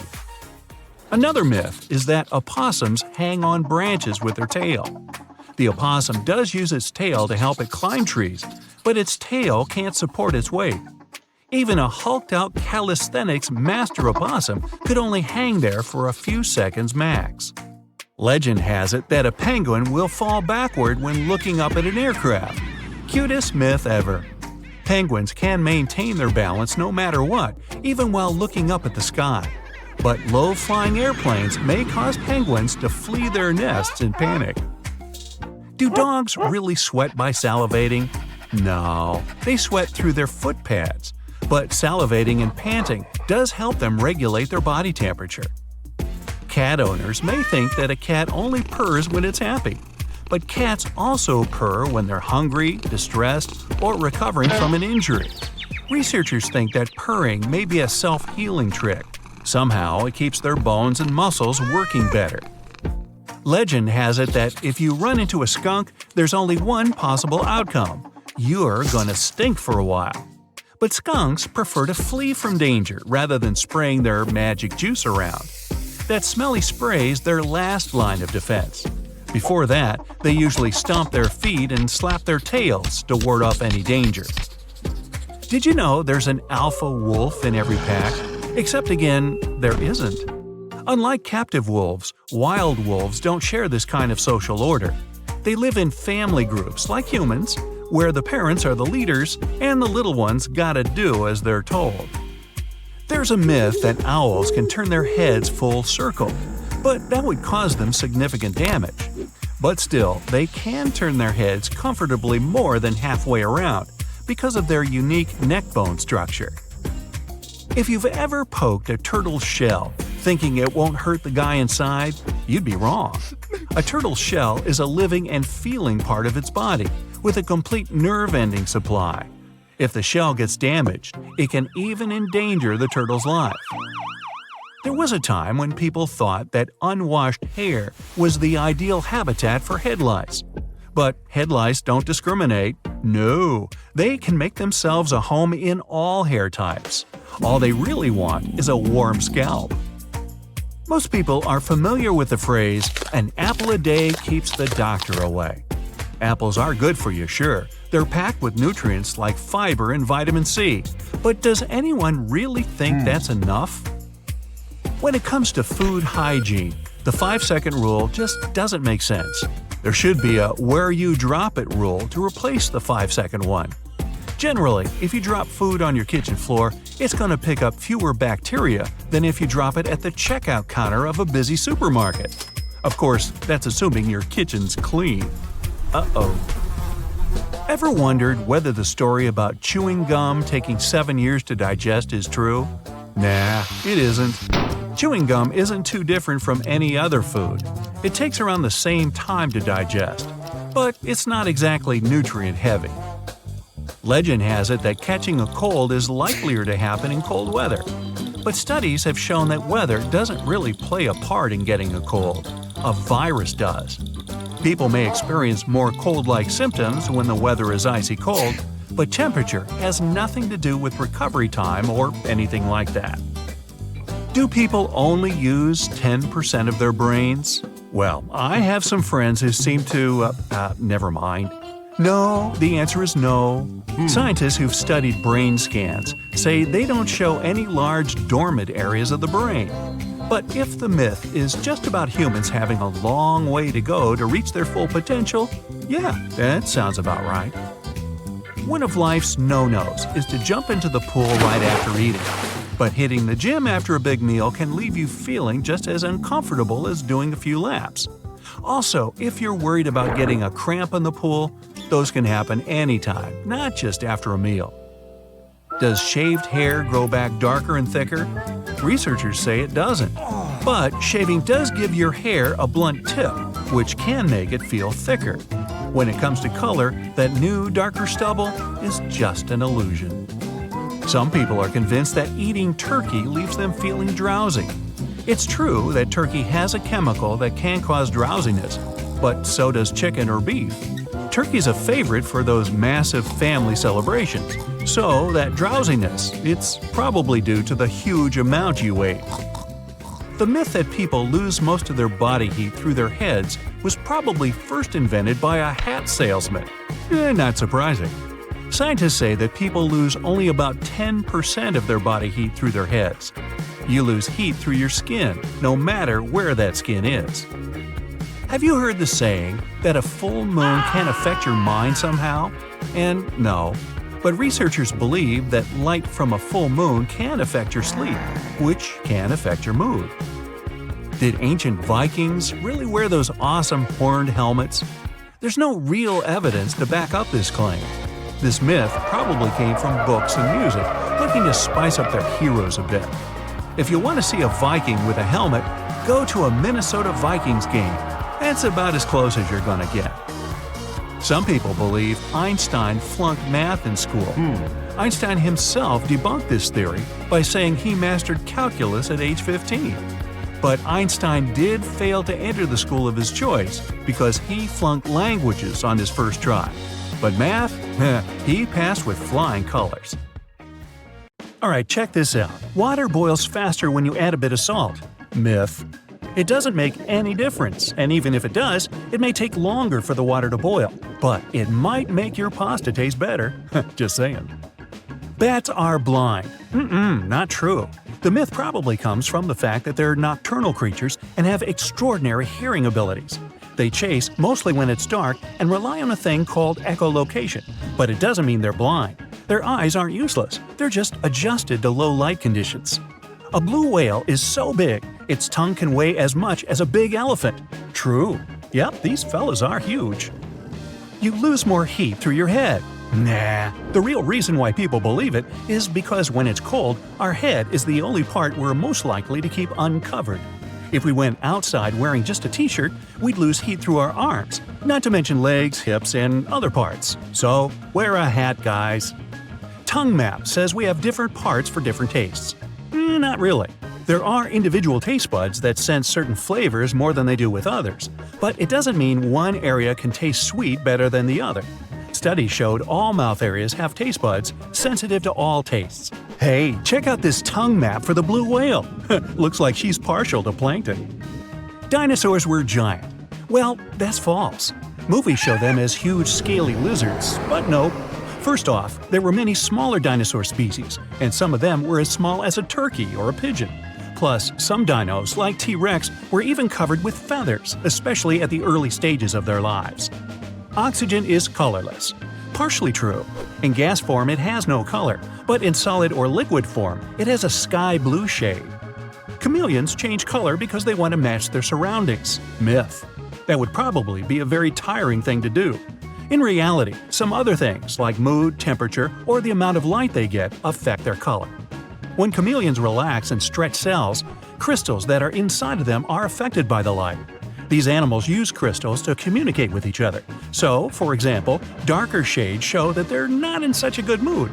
It's more like they kind of feel aggressive. So I think I'll back off here. Neanderthals aren't our ancestors either, even though they lived with modern humans at the same time at one point, but mostly in different areas of our planet. So they're not just a stage of human development, but a different lineage. They were also pretty creative. They used fire, made tools, ate medicinal plants, cleaned their teeth, and so many more things similar to our species. Neanderthals probably went extinct because of harsh climate changes. Turkeys can blush. That one is true. They're just like us when it comes to this. When angry, excited, or even feeling bad, the skin on their necks and heads turns red, just like my big brother. Black holes are not really holes, as the name may imply. They are very dense objects with an extremely strong gravitational pull. Flamingos are such cool animals. True. They bend their legs at the knee. Myth. They actually bend them at the ankles, since the knees are closer to the body as well as covered in feathers. Supermarket apples are fresh. Maybe yes, but maybe not. They can be up to 1 year old, since they're often picked between August and November. After that, they're covered in wax and dried in hot air. Finally, they're sent into cold storage, and after 6 to 12 months, we see them on the supermarket shelves. Bottled water has an expiration date? True. But that doesn't mean the water is the thing that expires. The bottle does. The plastic starts to leak into the water and some unwanted chemicals appear. The tea bag wasn't actually planned. True. In the early 20th century, Thomas Sullivan filled small silken bags with samples of tea leaves and sent them to his customers. The idea was to open them and toss tea leaves in the hot water. Many customers thought they were supposed to put those bags into the teapot without opening them. The tea bag went through some improvements, got string and a paper tag at the end, and the new unplanned invention was ready. Lightning will never strike the same spot twice. Not true. The Empire State Building was once struck 8 times in only 24 minutes. There was a terrible storm, and nothing could or can generally keep lightning away from the place that got hit. If a struck place has features that attracted the lightning in the first place, like terrain shape, standing water, or height, it may attract it once again. You have so much DNA in your body that you can actually stretch it from the sun to Pluto and back. True. And not just once, 17 times. Of course, you're not going to look the same after you do that. Crocodiles are one of the oldest species in the world. Yup. They have been around for 200 million years already. Like my neighbors down the street. Opossums sleep while hanging by their tails. You can see that in cartoons and some photos, but in general, they don't. Their tails are really strong, so these animals can grip branches and hold their weight, but only for short periods. Adults are really too heavy to stay in this position for too long, so they wouldn't get much rest. Goldfish have a 3-second-long memory. Nope. Those colorful fish are actually really smart. One study showed goldfish could tell the difference between two classical songs. They're not quick learners, true, but after over 100 sessions, they did it, which wouldn't be possible if their memory could really last only for 3 seconds. One type of salamander, you can read that on your own, go ahead, can extend its tongue over half of its body length in only 7 milliseconds. True. That's 50 times faster than a blink of an eye. Ooh, gotta be fast to catch that tongue map. People can multitask. Not true. Checking emails, talking on the phone, cooking, it seems like doing several things at the same time saves time, but research shows multitasking is not quite possible. Our brain is wired to do one thing at a time. So when we think we're multitasking, it's actually switching tasks, which can take even longer rather than saving us some time, as well as whittling down our attention spans. Earth is not the only planet with water. NASA discovered Jupiter had an ocean with twice as much water as we have on our planet. It's right under a layer of ice. Even Mars has some liquid water flowing. Also, the Earth is round. Or is it? Technically, it has flattened poles, together with a bulge at the equator. That way, it has an irregular shape of an ellipsoid. Zombies are not made up. True. Okay, humans can't turn into ones as we see in movies, but the animal kingdom has its zombies. For instance, there's a type of fungus that takes over ants, spreading specific chemicals in their brains. That makes an ant leave its family looking for the place where this fungus wants to live. The world's biggest waterfall is under the ocean. Oh, very true. It's in the Nordic seas. The cold seawater is denser than the warm waterfall. The drop is almost 2 miles long. The smallest wasp in the world is not bigger than an amoeba. True. This wasp has the same body parts as other bugs, like eyes, wings, brain, legs, and more, but it's just 0.008 inches long, which, in most cases, makes it smaller than one-celled organisms we also know as amoebas. Snow can only be white. Not true. And I'm not talking about the snow near fire hydrants. For example, there are some mountains with pink snow, like the Sierra Nevada in California. Its color is caused by a certain type of algae living there. Aurora Borealis has a sister. True. It's called Aurora Australis, and you can see it in the southern hemisphere. The best time to see it is in winter. Over 99% of atoms is empty space. True. If we collected all the people in the world together and removed all the empty space between the atoms out of them, the population of Earth would fit into the size of an average orange. I think we should try that. Then I could finally get a seat on the bus. Dolphins communicate and call each other by names. True. They use specific vocal whistles to identify each other. So long, and thanks for all the fish. The toilet flushes in different directions when on different hemispheres. Nope. The direction is the same whether the toilet is in Australia or France. Really? A snail can have a pretty extended nap. True. Some snails can sleep for around 3 years in a row. Sharks smell just one tiny drop of blood from miles away. Not quite. Sure, their brain region in charge of smelling odors is enlarged, but the ocean is really big. Plus, it takes time for odor molecules to spread in liquid. On a pretty good day with favorable currents, a shark may smell the prey from a distance of a couple of football fields away, but not miles. Finally, penguins propose to their significant other. True. They're monogamous, and after choosing a mate, the male gives the female a pebble to show his affection. Ah. Now, at some earlier stages of research, scientists reconstructed the Megalodon looking like a bigger, just a little more dangerous, version of a great white shark. Movies then followed suit, added a couple of details on their own, and ta-da! We've got a marine giant that could grow up to 90 feet long. Well, hold on. Megalodons were usually between 50 and 55 feet, sometimes growing up to 60 feet. For comparison, a bowling lane is 60 feet long, a school bus is around 45 feet, and an average person is 5 feet 10 inches tall. So yeah, not bad Megalodon, but still not 90 feet. Its weight was around 50 to 60 tons, which is something like 10 adult elephants or even a Boeing 737. That's just their females though. The ladies were almost twice as big as the males. Another movie versus reality thing, the Megalodon had nothing to do with a great white shark. The closest they could be is cousins, because Megalodon, in fact, is the last descendant of a completely different lineage of sharks. Plus, its kind is around 3 times bigger than an average great white. It has a shorter nose and a much flatter jaw that almost looks like it's squashed. Also, Meg's pectoral fins are longer than those of the great white sharks. Ancient predators ate a lot, so they needed something to support their weight. They both had an excellent sense of smell though, so even in prehistoric times, it wasn't a good idea to go swimming with a chunk of raw meat in hand. And it certainly isn't safe now. Whether the Meg's hiding somewhere in the depths, which some still believe is true, or it's gone forever, younger cousins will be there waiting. Also, both of them like to go after big marine mammals, so they would certainly have things to do together. That is, until the Meg got moody and accidentally ate its friend. You never know. These guys had a different hunting style. Great whites prefer to dive straight toward their prey and find the softest spots, like exposed legs or underbelly. Megalodon aimed for the fins and tail because of its almost 10-foot jaws and what's considered to be the strongest bite ever. Its teeth could pierce almost anything. Sometimes an entire tooth would be found embedded in the bone of some bigger animal, such as a whale. Without the main parts they use for swimming, poor sea animals were then helpless and unable to escape.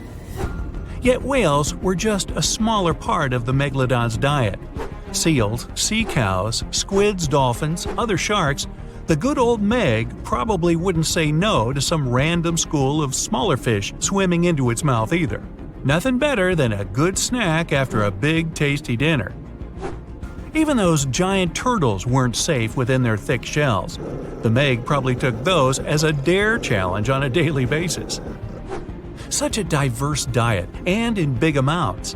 Megalodon would eat about 2,500 pounds of food every day. No wonder it dominated the ocean. Almost 300 teeth in 5 rows, and we're talking about sharp chompers that could grow up to 7 inches long. Even its name stands for giant tooth. Hey, I'm thinking maybe it had a cousin, orthodontia, which means either crooked teeth or deep pockets. Still, Megalodon would change thousands of teeth over a lifetime.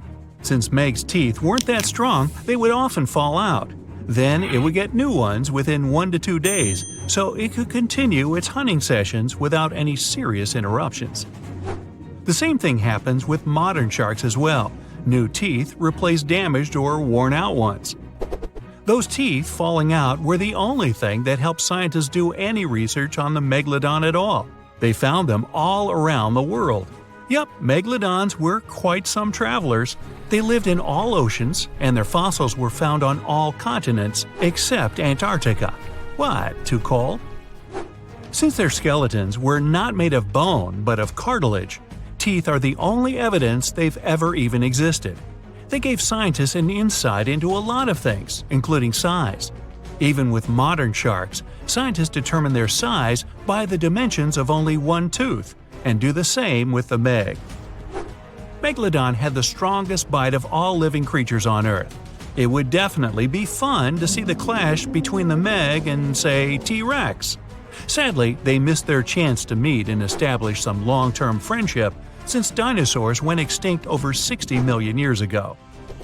Meg, on the other hand, terrified all the inhabitants of the seas and oceans from 23 to 2.5 million years ago. Where could Megalodon live these days? Well, it would probably love the places modern sharks go to, such as Florida, Hawaii, Brazil, South Africa, or some other tropical paradise. When you think about it, it's not bad at all. Meg, take me with you! Meg itself didn't have any serious competition or a natural enemy, but its infants were too weak to defend themselves. That's why the apex predator had to choose warm, shallow waters with no strong currents to raise its babies. Those, by the way, were around 6.5 feet long, not quite tiny themselves. Scientists actually found some of their juveniles' teeth, so it seems like part of their nursery areas was the coast of Panama, and that's 10 million years old. Okay, time to meet with one of Megalodon's potential rivals, the mighty sperm whale. 45 to 60 feet long, the size sure makes it quite an adversary. Modern sperm whales don't have such big teeth, but their ancestors, which lived around 13 million years ago, were well packed. The largest tooth found was 5 inches wide and 14 inches long. That's something like the biggest soda bottle out there. That would make an interesting combat. Here, we're talking about this giant marine predator, but this is not the only intriguing ancient animal that wandered the oceans. In fact, sharks are some of the oldest creatures on our planet, more ancient than insects, mammals, dinosaurs, even trees. Mass extinction events wiped out most life on Earth. Giant asteroids fell on its surface, continents split up, and so many other things happened. But sharks were there, alive, persevering, apparently with no contact with the outside world, just chilling and doing their thing. The spiny shark was actually one of the first animals with a jaw. Not that it could do much with that jaw, since it was only around 12 inches long. Meg wouldn't even bother around this one, and it wasn't even a real shark, it just looked like one. If you ever wondered how a combination of eel and shark would look like, well, here it is. Eel shark preferred freshwater, was up to 3 feet long, and went extinct around 200 million years ago. Since dinosaurs appeared around 230 million years ago, the eel shark was probably there to give them warm welcome, prepare a buffet, but the dinosaurs had unfortunately mistaken it for dessert. Now, this predator would get some real screams on a nice sandy beach during a spring break if it was still alive, the Ginsu shark. It was nicknamed after Ginsu knives for a huge mouth of almost 500 razor-sharp teeth. One of this monster shark's hobbies was to go after big turtles. Okay, now seriously, what's with that shark turtle thing? Scissor-toothed sharks. Now we're talking. These guys lived around 300 million years ago and had some strangely shaped heads. The weirdest part were their jaws. This shark didn't shed old and worn-out teeth, but kept growing new ones at the back. Those in the front were then pushed forward, and with age, the shark got a really strange scissor-tooth look. Scientists are still unsure why it had to be like that. Hey, time to call in the orthodon.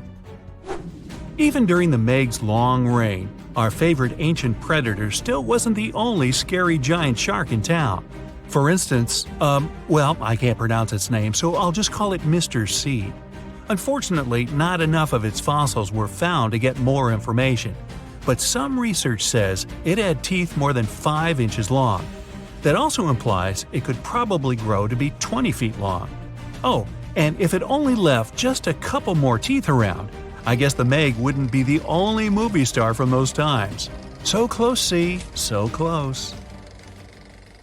That's it for today. So hey, if you pacified your curiosity, then give the video a like and share it with your friends. Or if you want more, just click on these videos and stay on the bright side.